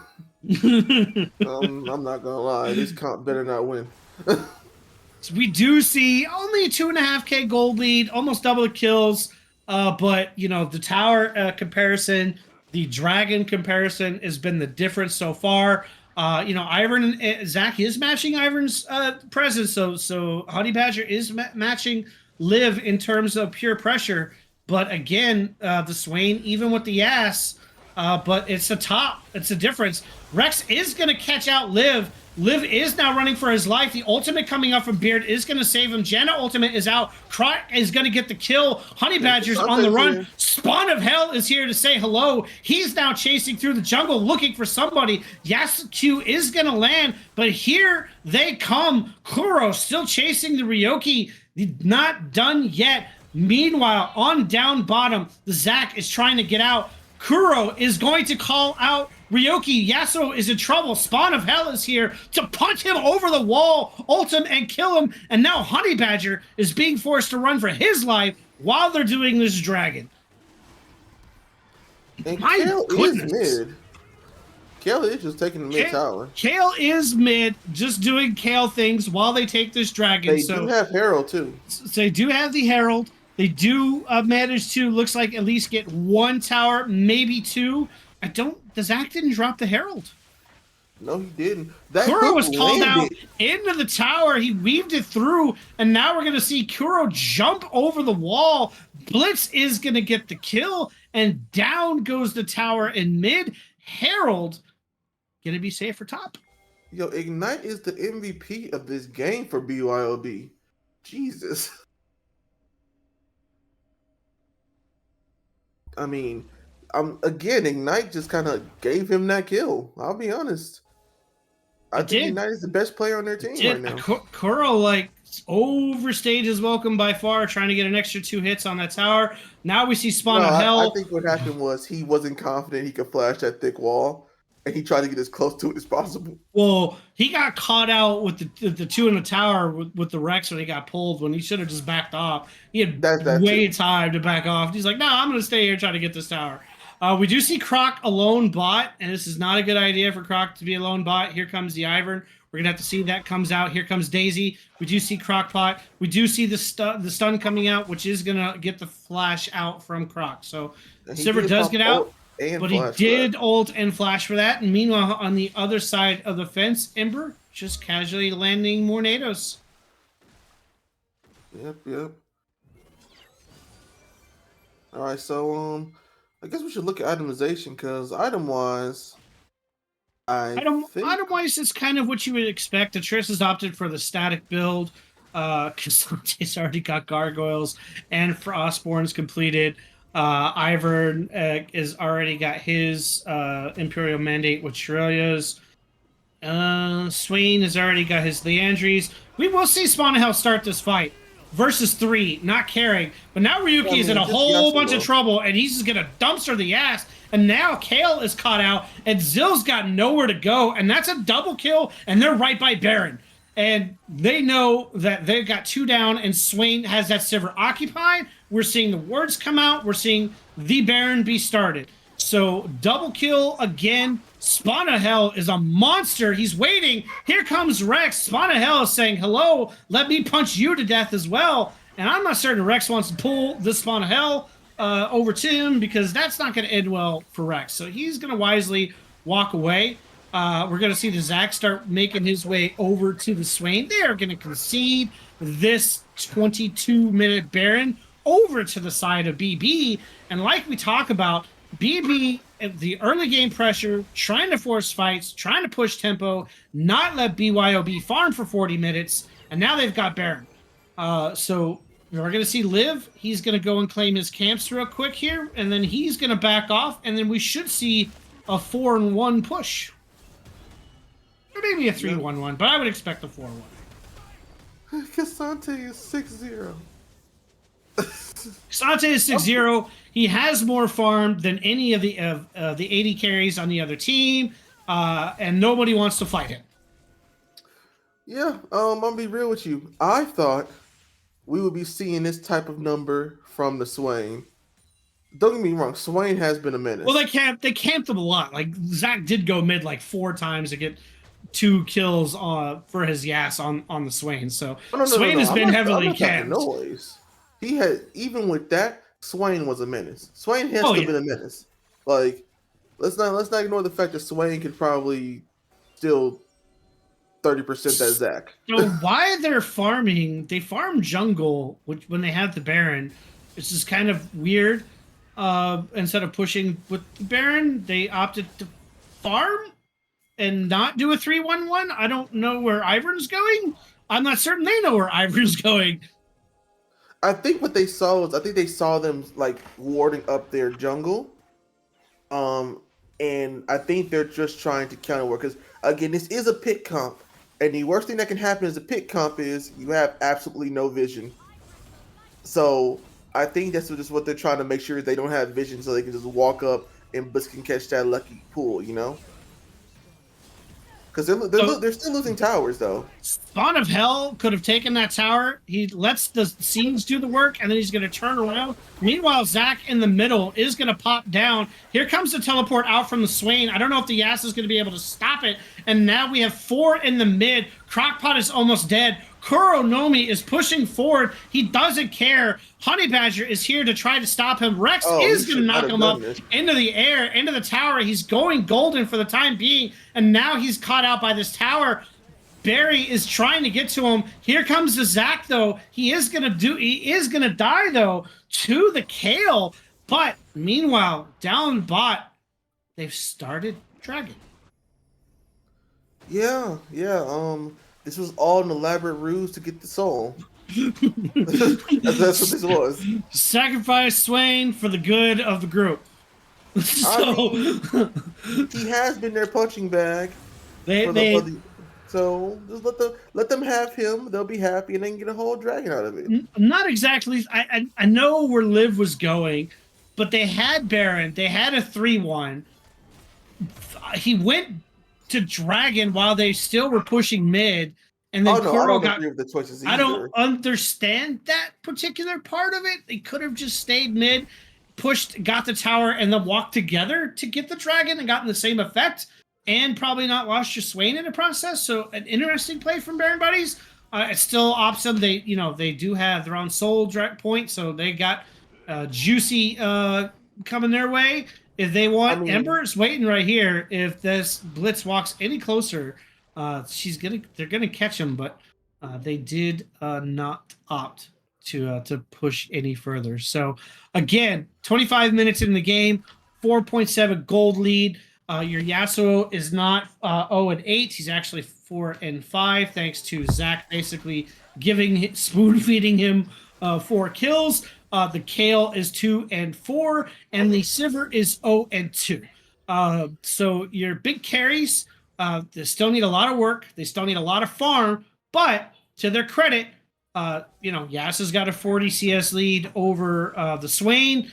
Kale's still down in CS and kills to the Cassante. Obviously, he's terrible. But here comes Ember. She does get caught out by the Rex. She is flashing to get away. The ultimate is going to come out. Honey Badger is being chunked. He is going to flash away. And now Bearded is chasing. I think Bearded was wondering why Kuro didn't go with him because they had those kills, but Kuro backed off.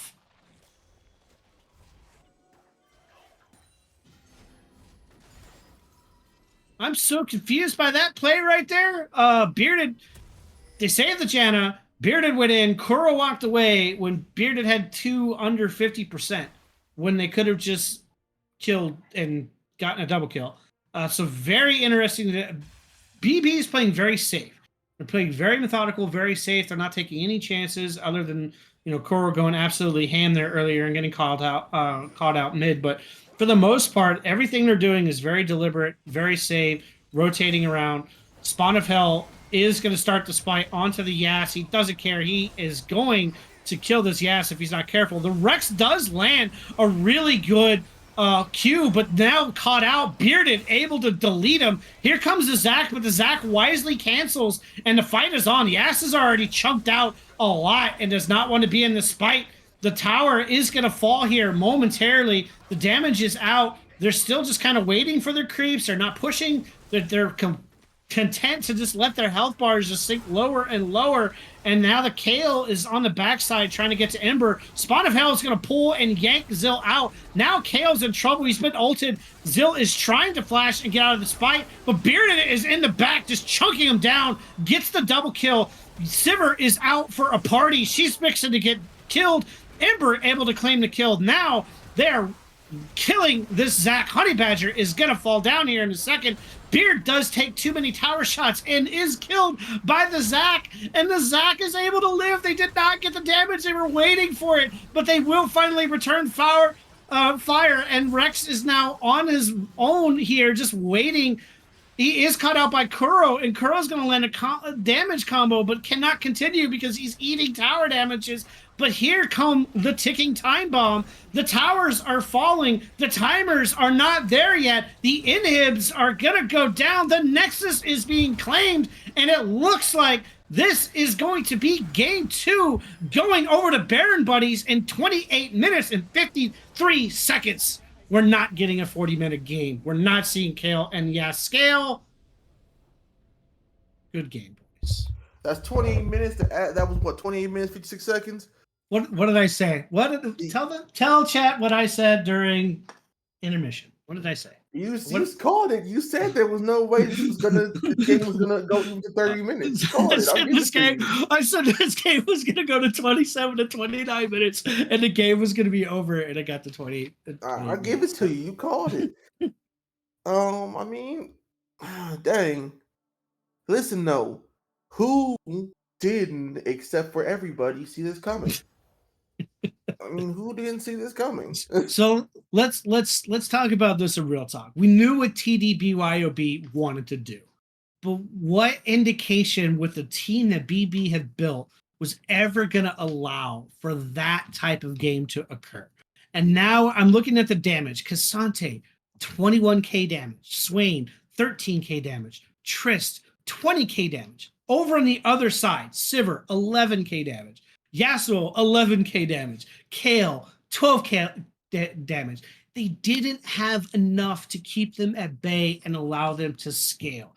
If they had just changed out the Kale for the Malphite or the Mundo or the Ornn or something to allow the Yasuo and the Sivir to scale, and it would have been a much different and cleaner game. But putting all your eggs in the baskets to this Blitz and the Zac being able to catch out like that and give time for 3 hard scalers to scale, it just destined to not end well for TDBYOB. So that does put them down 2-0. This is a best of 5, so first to 3 wins it all. So we do still got a third game. There's still time, Augite, for TDBYOB to turn this around and reverse sweep this puppy. But we got to start with fixing the draft. I don't know, man. That last draft was like that was the 3-0 thing you do. Like, what they did last game was the 3-0 thing you do. Like, oh, we're literally about to lose this next game. Let's just go for the Hail Mary pass. They Hail Mary passed on the second game. What can they bring out now? Do they go back to, hey, man, let's actually try hard? I mean, what's the question here? Because I don't even know. Because their bans are on point, and then there was their picks that threw me.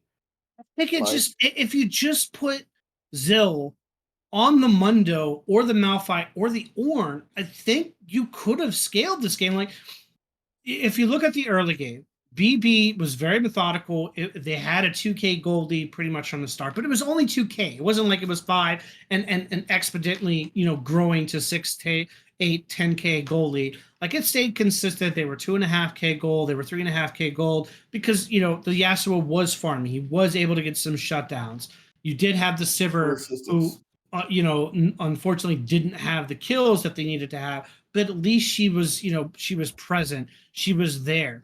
But I think if they just switched out the Kale for the Ornn, we have a much more cleaner game from them. And I think just based off of them spoon feeding that Yasuo early, Yasuo probably could have carried that game with the Ornn or the Malphite, one of the two.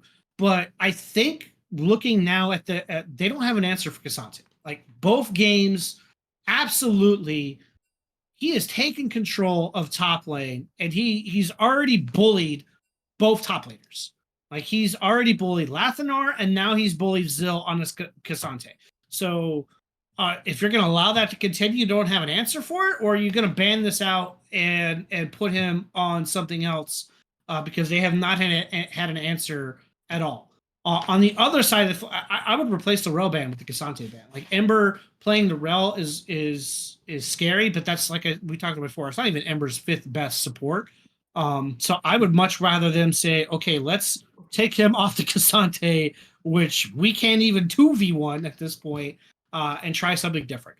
Again, 2v1, they brought the whole team. I mean, they brought a 4v1. Liv shows, unfortunately, he paid for his life in that particular matchup. But he showed up. He got the got the save, and then he just walks away. 4v1 up top. 4 people, and they still didn't get the guy they wanted. Walks away. That was hilarious, man. I hope that's a highlight. Anyway, it's been a spicy 2 games. They've been very entertaining games to watch. Baron Buddies, again, showing why they've been so hard of a puzzle to figure out. TDBYOB has thrown some very interesting comps here. They've not wanted to do full all-in team comp against them. I understand Baron Buddies is played the team comp, so they've kind of thrown some mix in there. I think that shot they took in the second game, like I said, I think we got a different game if they have a more complete top pick to go with the Yasuo and not the craziness, or if they put the Kale up top and then they put their mid on a more traditional control mage, or even a tankier build. The Swain was a problem. Even with double ignite, even with Zach able to camp the Swain and try to get Yas back in. I mean, Kuro just he got the solo kills, he got the pressure. He was chunking down towers. He didn't care if he was eating Blitzcrank's Qs. He was still going to town. But Rex, hey man, you were landing.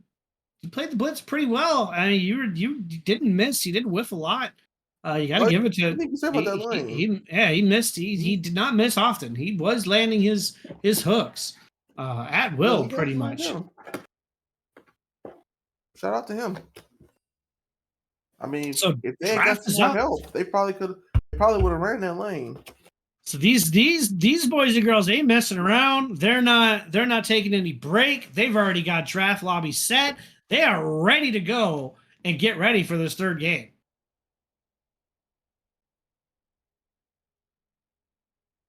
So, Agai, I'm going to ask you now. Can TD, BYOB make changes to their draft and get this back to at least a 2-1 and maybe a 2-2, and then we talk about a game 5? Or do you think at this point they don't have an answer for top? They don't have an answer for leaving the Ivern up on the table, although I think they actually played pretty well in the Ivern, honestly, with the Zach. But do you think they can take a game from Baron Buddies?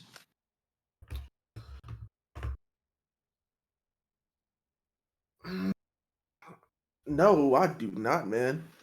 I think they don't have an answer for. I think every answer they've tried so far has not worked. No, let me say that. I think every answer they've tried so far has not worked. So Ban's flying out at will here, like a Mumu, Zaya, Viger, done. Cassante finally eating a ban. Scion remaining ban. Ivern remaining ban. Okay, so BYOB has finally said, okay, enough was enough. We're gonna take this. We're gonna keep the Scion out. We're not allowing that to come into play. We are gonna put in the Cassante ban, and now we're gonna replace the Maokai ban with the Ivern. And then instantly, Baron Buddy says, okay, well, if you're gonna leave us the Maokai, we're gonna take the Maokai immediately. But now, TD BYOB, are we gonna see the Nautilus Samira come out right now? Put all your eggs in this basket. Bring me the Nautilus Samira combo. Instead, we're seeing the Rel. So this is probably going to be a Rel Kaisa. Bro, nothing surprising or spicy or even interesting there. No, okay. We were wrong. All right, so we're going to see the Rel MF. The Maokai, see, I don't like the MF into this because you already see the Maokai on the other side, and the Maokai can just get on top of the MF and root her down into place, rendering her ult useless. So we do see the Caitlyn Morg come out from the Baron Buddies side. So now Baron Buddies has decided to play the poke, kind of like poke cop setup with the Caitlyn Morg, more of the season 3 bot lane combo. Ooh. Well, this is going to be a disgusting bot lane then for BYOB. Baron Buddies is going to have fun. Everybody's going to have fun. So the Rel and the MF, it's kind of it's an interesting matchup because if you can bait out the Morgana shield, the Rel can then get on top of the Morg or get not so much the Caitlyn, because the Caitlyn will then just use her ability and pop back. But if they can bait out the shield from the Morg, then they can get on top. The Rel can get on top of the Morg, and then the MF can follow up, and then you can get some damage on there. But would you see the Jarvan come out? Is this the Wombo combo team? We are seeing the Jarvan come out with the MF and the Rel. So BYOB looks like they are going to do kind of the Wombo combo setup here. So they do come out. They ban the Jax. They ban the Olaf. Baron Buddies responds with banning the Garen. But again, now do you want to let BYOB have the ability to take the Malphite? No. Okay. So they do at least ban the Malphite out. This does leave open, obviously, the Ornn if they want to go ahead and play the Ornn, which also works into this combination. They do take the Annie, which is a interesting choice because Syndra is still on the table for Baron Buddies, and Annie does not like Syndra. So that's shocking that they've picked the Annie already. while they've maintained that the Syndra is still available. Interesting enough, they decide to take the Ziggs instead of the Syndra. So They Baron said Buddies, they haven't locked in yet. They haven't locked not in. not even like, I mean, I would have auto locked the Syndra immediately. But they're gonna, okay. So all right. So now they've decided to do the Vel'Koz. What There. so more of this poke and catch coming out from the side of Baron Buddies. I think Syndra worked better in this particular place. But yeah, Baron Buddies is like, okay, we're gonna go full poke, full catch, and then we see the Kled. Oh, they're gonna do.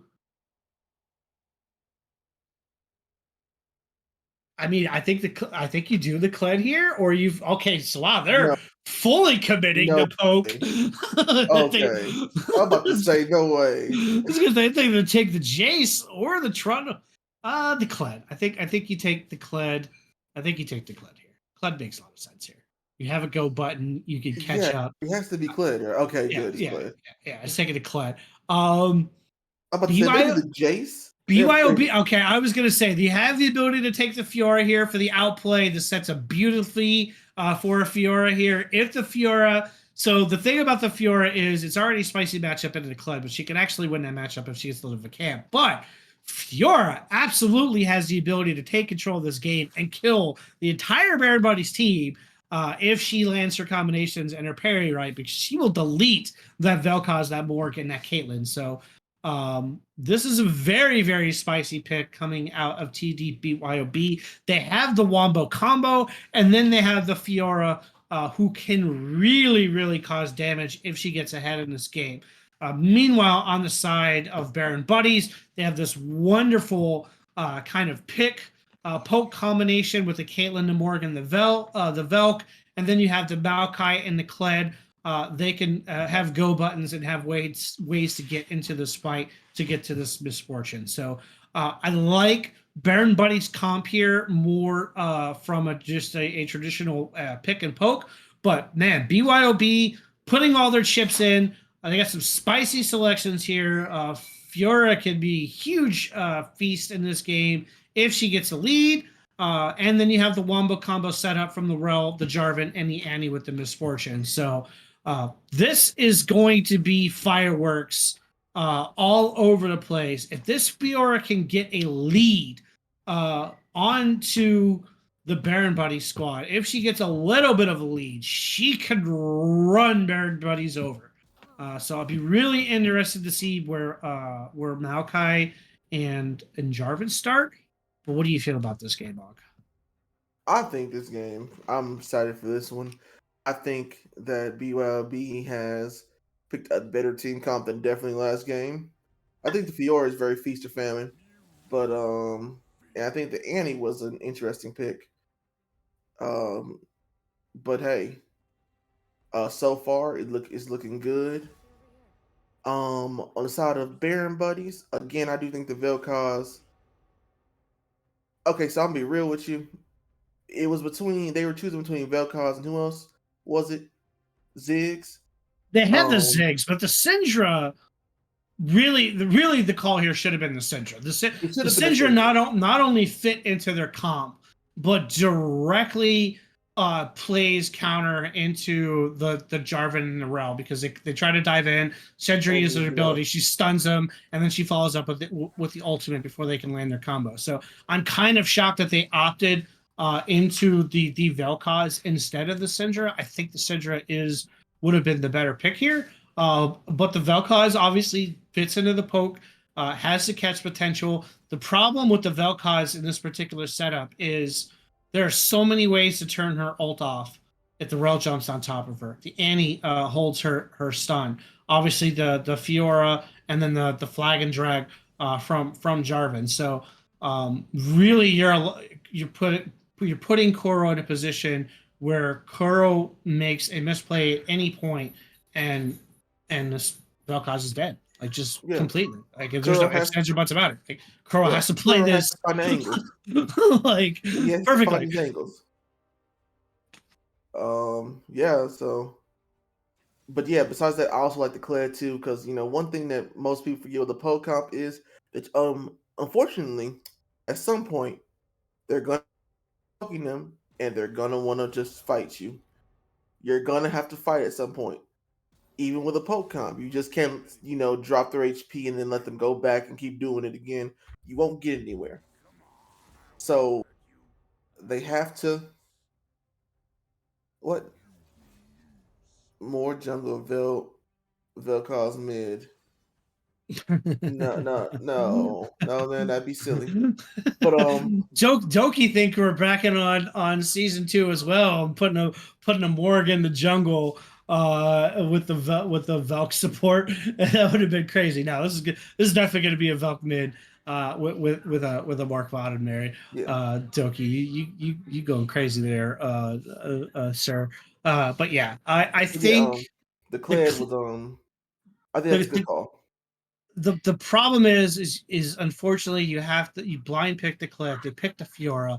Fiora has the ability to absolutely smash Kled if she could get a little bit of help, and then Kled is forever going to be in trouble against the Fiora. Whereas even if the Kled wins early against the Fiora still has a lot of outplay potential there. But with that said, bot lane, this Rel and this Misfortune are gonna get punished by this Caitlyn and this Morg. And if they don't at least win some trades and get some ganks, they're gonna fall so far behind. It's gonna cause problems for them. So we'll have to see how that bot lane is gonna play out and where these jungles are gonna prioritize.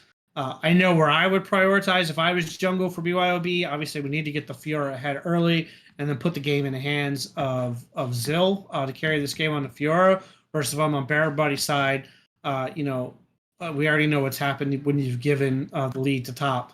He's basically carried every game and been very problematic. But your bot's also been playing extremely well, and so you kind of have multiple avenues there. So if I'm Baron Buddies, I continue the course. I continue to show up bot. I continue to show up top.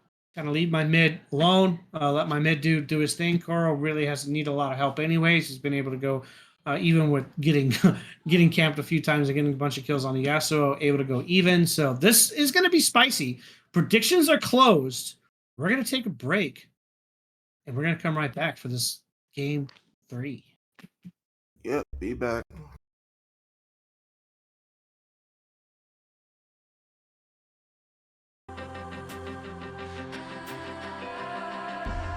Somewhere in between what will and has been, it's a constant fight, oh my. But I'm not falling, even if I'm pulling a little, no, I'm not falling. But when did I get lost in the middle of time?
I had a whole 40 seconds, homie. All right. Welcome back. Okay, Game 3, LXC, IBS Finals, TDBYOB, BB, and now we see an invade top. Here comes the Fiora. The Fiora is going to immediately, one more second, and that would have been big trouble for the Zill. But he is able to dash away immediately. Love to see the invade attempt, and love to actually see the response from TD to get some deep wards in here on the jungle. So great adaptation. Wanted to see it. This, I think, is going to be a much closer game than our other two. I'm going to say on stream, I predict 33-minute game, 3-0, Spawn of Hell and crew taking home split one, and it's going to be about 33 and a half. That's what I'm going with. That is, he's put that on stream. He's put that to his name, people. So remember, if he's wrong, just go ahead and spam him. Go ahead and just send him messages. I mean, I'll tell you his Discord name and everything, so you can go ahead and get real personal with him. I promise you, just go ahead and DM me. Anyway, you can do that, but I'll be playing Tarkov anyways after this, so I won't even care. See, so that means he did say we could do it. He said we could do it. He gave me permission. Vish, he gave me permission. We can't. I was being D&D mode playing Tarkov, so it's all right. You see, he says it's okay. Ember is walking through and is gonna land the stun at level 1. Beard is gonna actually be the target in return from Rex. So Ember walked really far up. I think she was expecting the level 2 to come out from Kate before the fight started, but able to chunk down Crocbot here. We do see the Annie will land the stun in the tower, and now here we go again. Zill and Spawn just trading blows up top. Yeah, but it's not as fancy as it was the last couple of games because no Cassante. So, Cassante got the move. No Cassante. The Rel did miss the combo, and Ember immediately landed the stun combination, and Rel's health evaporated. And now here comes the stun. Root is out. Root back out on top of Bearded, but Rex is going to have to peel away the flash out in order to save the MF's life. Now, here comes the chicken. The mighty chicken is out for Spawn of Hell. Zara is coming out, making her presence known. But Spawn of Hell, this could be a punishing matchup early on if she doesn't get a gank, and doesn't look like she's going to get one early. No, probably not this time, because Maokai is in the bot lane. So unless Maokai learns how to move his character magically, not gonna happen. Her character, whatever. Maokai actually opted for the full clear, and actually he had the option to go mid, but chose to sweep around there, get the scuttle into play. So he's not going to be in a position to get the gank off here, I think. Until because now. Annie's, I think, already knows what side she needs to be playing on because she saw where Jarvan got, so she's not going to play bot side. She's going to play towards top side. But this also means Spawn of Hell needs to be careful because guess what? Here comes the flag and drag is out. Zara is out, but he is going to dash and then flash, and he is going to get out of here. But yeah, he should have known that was coming based off the position of his jungle, and he pushed way far up, not respecting at all, and almost paid with his life, but he did get the dash in and the flash to able to get out of that. So now here comes Honey Badger. He's gonna get the flash of Kuronomi. Kuro was gonna be in trouble there himself, but now we see again Kuro gonna say hi on his way out. Gonna tag him once. All right, look at Honey Badger. He making some moves. You take him out Zach, and suddenly he's in Honey Badger is, but now look what we have bot lane. The second he showed up mid and walked top, immediately Liv started dragging. So we are now in game 3 and not a single dragon has gone to TD BYOB. Honey Badger going right back up top is going to find and try to get to Spawn of Hell, but Flag and Drag is going to miss. Spawn already on the run. Zara is out. There is no flash, but he is going to land his ability, and now they're on the run. They don't want to hang around for the remount, and they're going to back off. Dragon is going to be claimed from Liv. That, I believe, is the 10th dragon in 3 games. Flag and Drag back out. Spawn of Hell is taking the fight. He is going back in. He is going to claim first blood. And now Zill is in trouble. He is unmounted. He is going to parry, but Spawn of Hell, can he get away? He is not. And Zill able to get a kill back on to Liv. Or Spawn of Hell. Wow. Okay, man. Honey Badger should not have took that fight with how close he was to the remount. And unfortunately, Spawn of Hell, he shouldn't have shot his Q when Fiora was still in their parry. That was unfortunate. So now we see the flash stun come out. Now this is what we were talking about with Kuro. He does land the stun, and the ultimate is gonna come back out, and down goes the Annie. Bro, wow. What is happening right now? What is happening? He should not have got that kill. And he flashed forward with the ult in hand, then backed off, took the knockup from the Velk, and then ate the entirety of the Velk ult to die. I don't know what. Listen, I ain't gonna lie to you. This is why you take Ghost on Annie, so you can just keep up and keep spamming Qs. Cause, man, that was disgusting. He tried to let Tibbers finish him off too. You saw that, right? Oh yeah. Let's see. He backed off and he let Tibbers, and then he got caught. So now again, here comes Spawn taking the fight. He is dismounted. There comes Zara. He is out. He is now attacking on the parryless Fiora, waiting for the remount. Fiora does wisely back off there, not wanting to continue the fight. She's going to take her short trades. Well, we'll focus on them in a minute. Do you see how they just chunked out Rail? Oh, yeah, she got caught. She got caught, and she immediately got punked. Punked for it. Oh, my God. If they had level 6, if Fiora had level... Not Fiora. Well, yeah, Fiora had level 6, she killed Clutch. Yeah. Caitlyn gets level 6. She just ults and kills, but...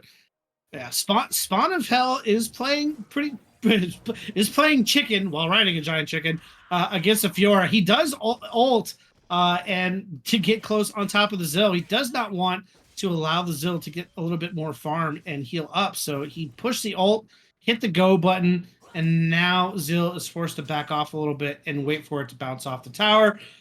We might see him tower dive here. He does need to get the parry out before he does it.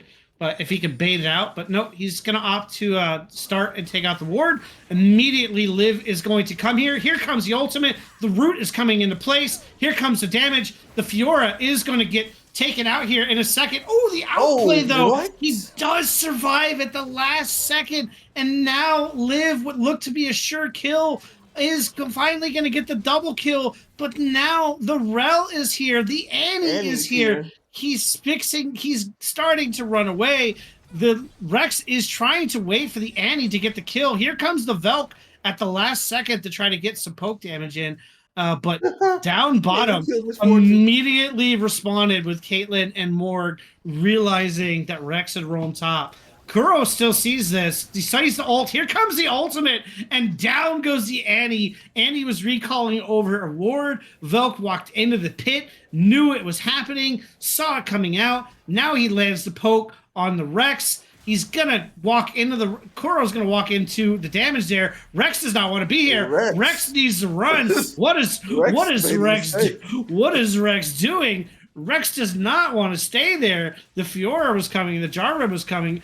Down again, caught out. The MF is going to get chunked to half. Here comes the combo. Red is going to chunk this MF down to 20% health. And down the tower is ticking. Ember is chasing. Ember smells blood. She is not done. She is not letting this MF recall. She chased her all the way back past the second tower and said, you get out of here. Meanwhile, up top, here comes Liv. The flash immediately from Zill is going to get away from the Maokai. Nothing is just going the way right now on these fights, just going crazy up on these top fights, trying to get this Fiora to lead. Now, here comes Spawn of Hell.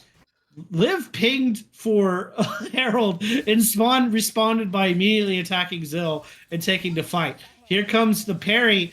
Spawn is trading with this Fiora. Jarvan are throwing hands. They are, but they're... Meanwhile... Never mind, Jarvan's on the wrong side of the wall. Liv does not want to be here too much longer, though, because there's the Annie. Oh, she's chasing. The Annie is rooted. It's knocked back. Down goes the Annie to Kuro, and again... pinging to start the Herald. Man, okay. Yo, Baron Buddies was like, hey, their team kind of look a little bit better. Let's go ahead and make some moves. Here comes Spawn of Hell. Even with the parry, he's going to remount. He's going to ult. He's going to get away. He's going to dismount again. Baron Buddies, 8-3, 4K gold lead, 11 minutes into this game. Oof, this is not looking good. Flag and drag out. Koronomi is going to go down. Ember to Flame is going to ultimate on top. The ultimate Honey Badger is going to move away at the last second, and Rex is going to continue to take the ultimate. So Rex shows up at the last second to save the day. But now Liv with Herald is making his way up top. I thought he was going to drop it instantly. There we go. Now it's coming out. Going to get some plate damage in. Fiora is... not certain he wants to take the spite. He's pinging, but I'm not certain he wants to stay around here too much longer. He is going to start getting some damage on there. Rel is on the way. He is going to get knocked back. Now the fight is started. The remount, though, from the Kled, Fiora is going to at least claim Spawn of Hell and is going to be on the run here for a second. Meanwhile, Bearded is caught out down bottom. MF is going to ult and get this kill. Crockpot returns fire back onto the Caitlyn. And I don't think he expected the Jarvan to show up when he did. I mean, I wouldn't have either, because... blind stun lands. The Velk able to finish up, and now MF is eating the ultimate. She is going to get Annie and to stop, but now comes the stun. Ember is going to follow up. The double kill lands from Velk, but now Annie is chasing the Mork. You know, Tibbers is just chasing. She knows that the Rel is coming.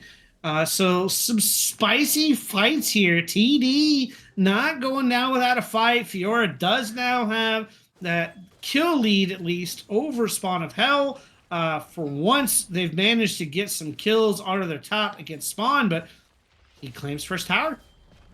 More importantly than anything, I just gotta say it. Once again, BB stopped them from getting the dragon. Because you know they were heading towards that dragon after they killed Caitlyn.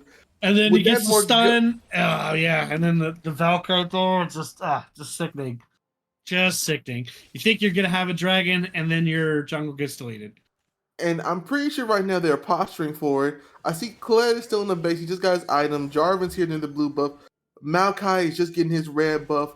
They got wards on the dragon. Here comes Bearded, who, by the way, knows that there's at least two there, walks forward anyways to take a shot at Rex, and now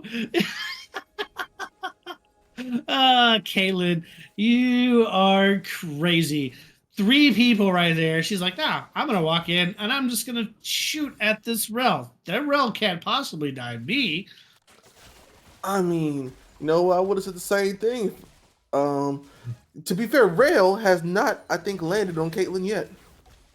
She's tried. She's tried twice. Ember, meanwhile, has been landing a lot of stuns and playing super aggressive. We do see the Jarvan, but also the Maokai's right there as well.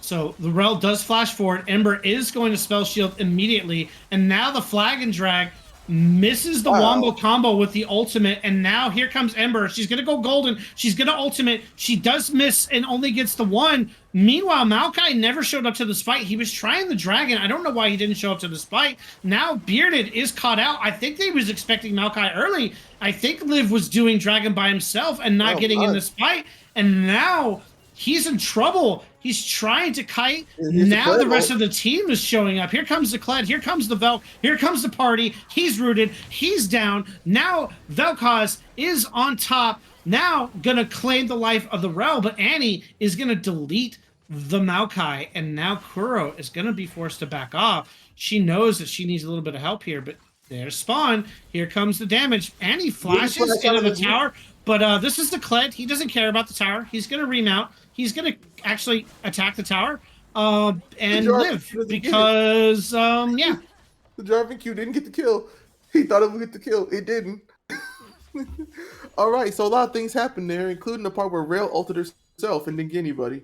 We saw it. We all saw it. We're not going to spam the man. I think that fight started out as a miscommunication. Beard and Ember took the fight, thinking that Liv was going to be there. Liv started to solo the dragon with his team fighting a 3v2, and they kited back. And then they re-engaged, thinking, I think that Liv was going to show up, but Liv kept doing the dragon, and then they both died. Yeah, I don't know. Oh, here we go again. Here we go. Now the Cataclysm is going to land. Now Beard is going to be stuck with nowhere to go. She cannot get out of that. But now the root is going to fall up. The stun lands, weaves its way into the MF. Now the MF is going to be claimed. The Vel'Koz is here. The Rel is landing the stun into the tower, but they don't care. The Morg stun is going to claim the life of the Rex. Kuro is going to take some tower damage. And here comes the Cavalry, Spawn of Hell, coming to the middle to assist with this tower. They're pinging out Maokai because he walked over a ward. So they know he's headed towards the dragon. Annie is off in near the wolves, but not going to make any progress over there. So I guess the dragon is going to go. The Fiora is here on the backside, so watch out. Ember does take a tower, and now spell shields immediately. Okay, so he does do it, and then he weaves a stun into the Annie, and then the follow-up. Oh, man. So much damage. Just chunked him out with that Leandries there.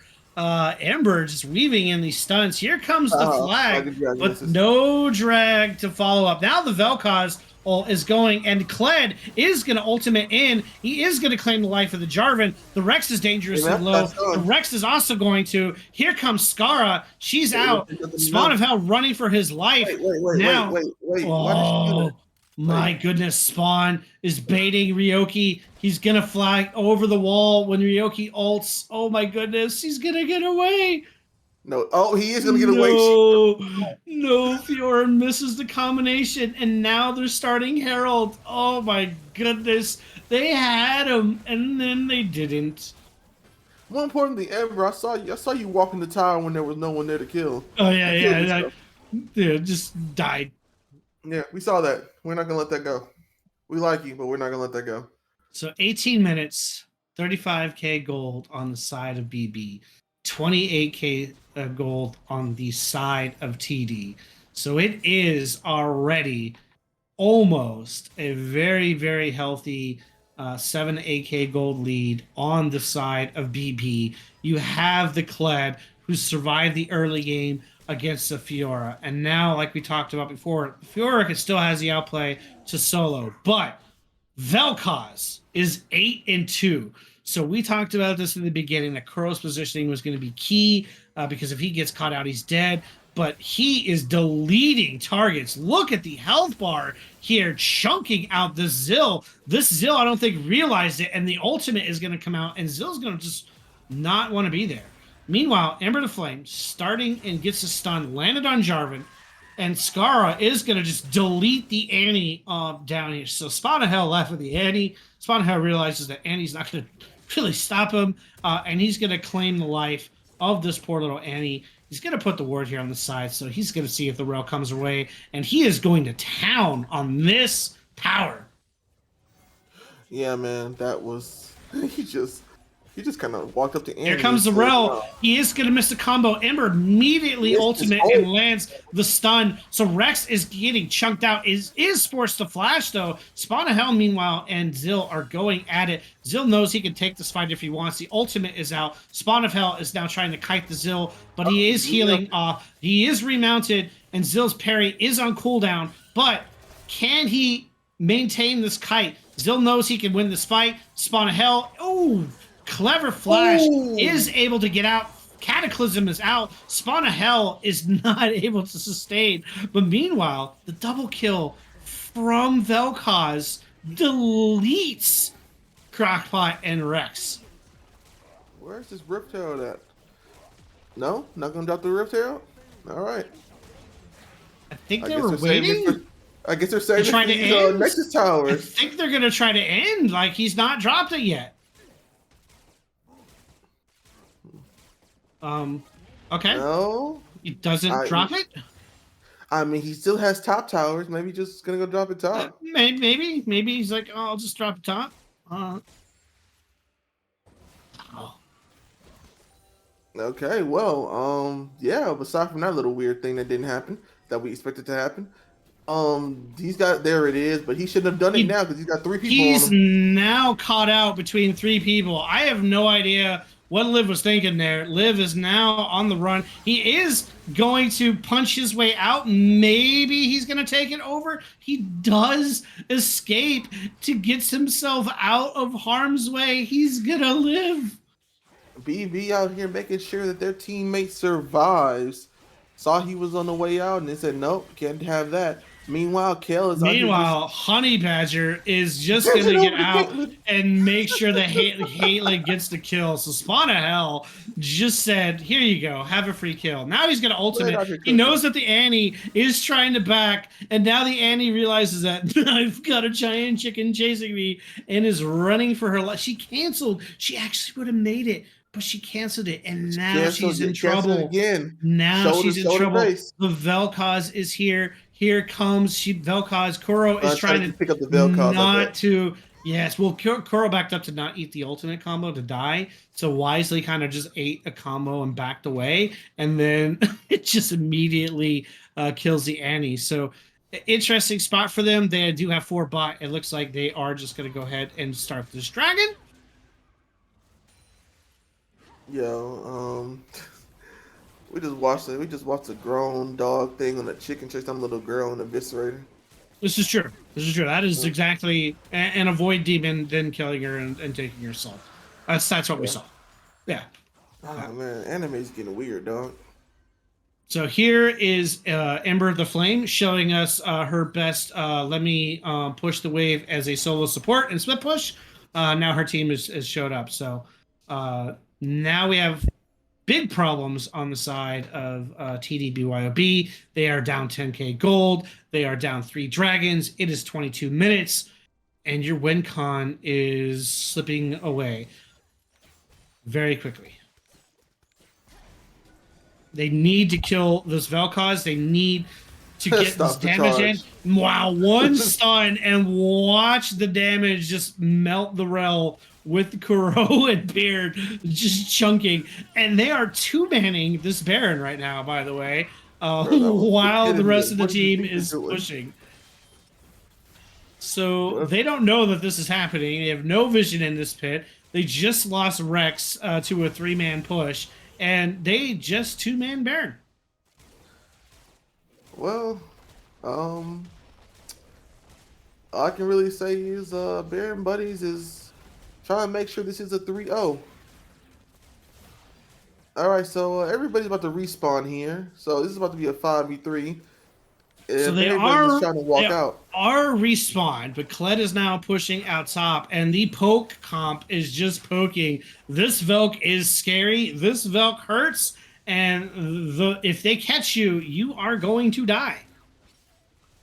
Yeah, all they need is 1. All they need is. Here comes the Rel. He is going to get the shield. He is going to land on 2. Meanwhile, the Fiora is still chasing the Koro, so they are able to claim the lives of both the Caitlyn and the Morgana, with Kled still pushing top because Maokai is just farming his jungle with Darren, because that's what jungles do. I mean, to be fair, they did had to use 3 ultimates for that. They did use 3 ultimates for that. And a flash.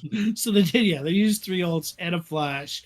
They were a little bit pushed up, especially with everybody backed off, and Zill wisely ignored everything else and just pushed Koro all the way back to where Kuro can be in that fight altogether. So I think that's different if Liv stays with mid, but Liv did blue buff and then backed again. So not certain what the line of thinking is there, but I mean he does have almost a 60 CS lead. Listen, let's be honest. Liv has put in so much work for this team. Liv is like they can survive 2 minutes without me. He was wrong, but he thought they could. So, again, 11K gold lead, 25 minutes. Ticking time bomb is going off Taking here. the man's wolves in his Wow, face. in his face with his team right there. The ultimate comes out from Liv. I don't. Oh And no, it hit. it does. It does land on the Jarvan. It's so disrespectful. Here comes the damage. Here comes Kled saying, "I want to join this party." Is gonna just dive, and Crockpot is just being annihilated. Meanwhile, Rex is being deleted by the team. Annie is able to get the ultimate out on the Caitlyn, but the double kill from Kled. Down goes the towers, and wisely, Zill is just sitting in the base. They can't fight this. They know this is over. GGs are out. 3-0. BB. Split 1 are your champions. Into the tower we go. Full disrespect. And now, guys, Ember, guys, what do you, what? And we believe in you, Ember. You let us down. You were the chosen one. How could you let this happen?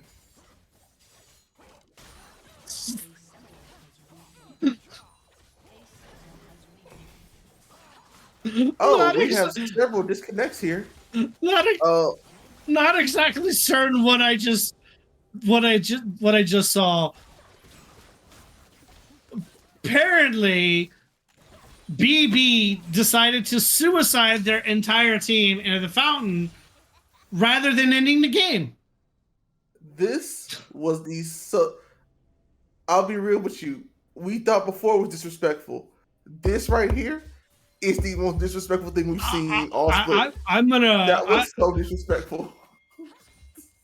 I want to comment on this one, but I'll wait. I'll wait on that one. This is a league. We do have league. Kled is just here. Kled is just here finishing the solo. Spawn of Hell is going to finish this game. There was no reason to all dive in. You could have just ended the game. I don't know why you would 4-man suicide. That's a little bit of a disrespect there, guys. But in the end, Baron Buddies 3-0 completely took control of that. I actually like TD's picks going into that one. I saw what they were doing with the Wamba combo, even though it wasn't certain on sold on the Annie being the pick. Yeah. Just complete and utter domination. Again, Spawn of Hell, top damage, 20k. Velk, 19k damage. Caitlyn, actually, Caitlyn, look at the damage charts. Caitlyn was out damaged by her support Morgana. Ember out damaged Beard. Let's go. Let's go, Ember. Let's go. Love to see it. BB 3-0. Take the LXC IBS split 1. They are your champions. They've been pretty dominant, honestly, all season, all split. They've been a hard Rubik's Cube to solve. They've played multiple different comps. They've played a pick and poke comp. They've played a front to back. They've played, kind of a mismatch and hodgepodge, and just no one has been able to kind of figure them out. TD BYOB took some swings at them.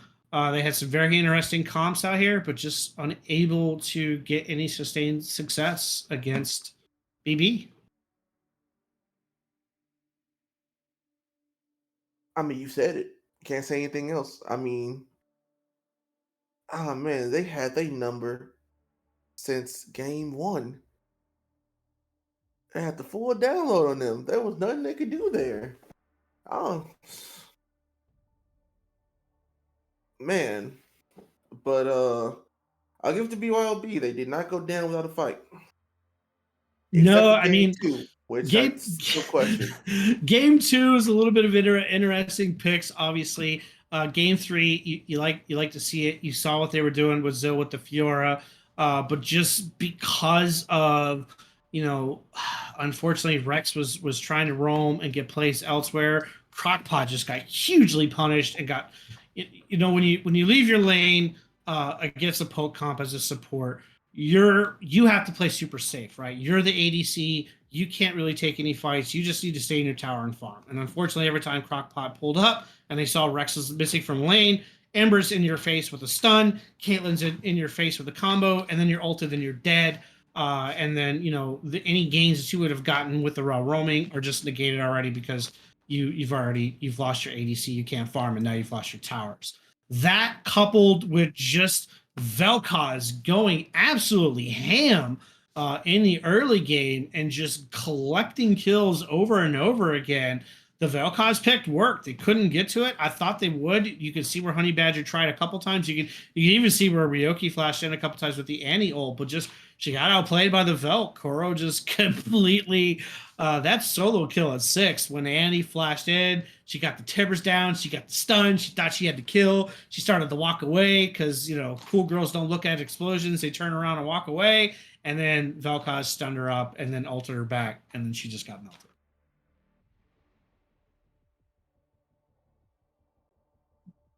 I mean, yeah. I mean, the one time I think I only saw the Vel'Koz being pressured was at the end there when they killed Miss Fortune and Morgana, and that was just because Fiora was literally running straight at Vel'Koz. She ignored everybody else and ran straight at it. But again, yeah, it's been great casting IBS. I kind of question the end guys of that particular game. 4-man diving into the fountain might have been a little bit over excessive, if I can say. You didn't need to do that, but all in all, BB kind of established their dominance. I really want to see somebody come after the next split and to take it right back to them. Hopefully get some changes in the drafts for some of these teams and they can solve the Rubik's Cube. But it's been a pleasure as always. Agai, do you have anything else tonight? No, that's it. I mean, no, I got nothing. This was a great games. I mean, I hope everybody enjoyed it. Yeah. So if that's it, man, I guess we will see you tomorrow if you'll join us. All right. I believe Agai and Freaks are your casters for tomorrow. I will be enjoying some Tarkov. Have a good night. See you tomorrow. What we're doing later?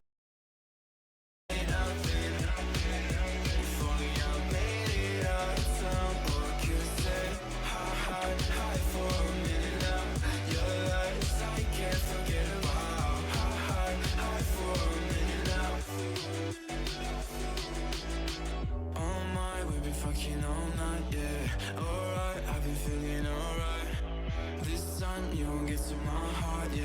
This time I'ma get what is mine. Tell me what you wanna do right now. Empty, thinking about the ways you like, yeah. Baby, I don't really ask for much. Crazy how you only want the fire. I swear to God, 'cause I had enough.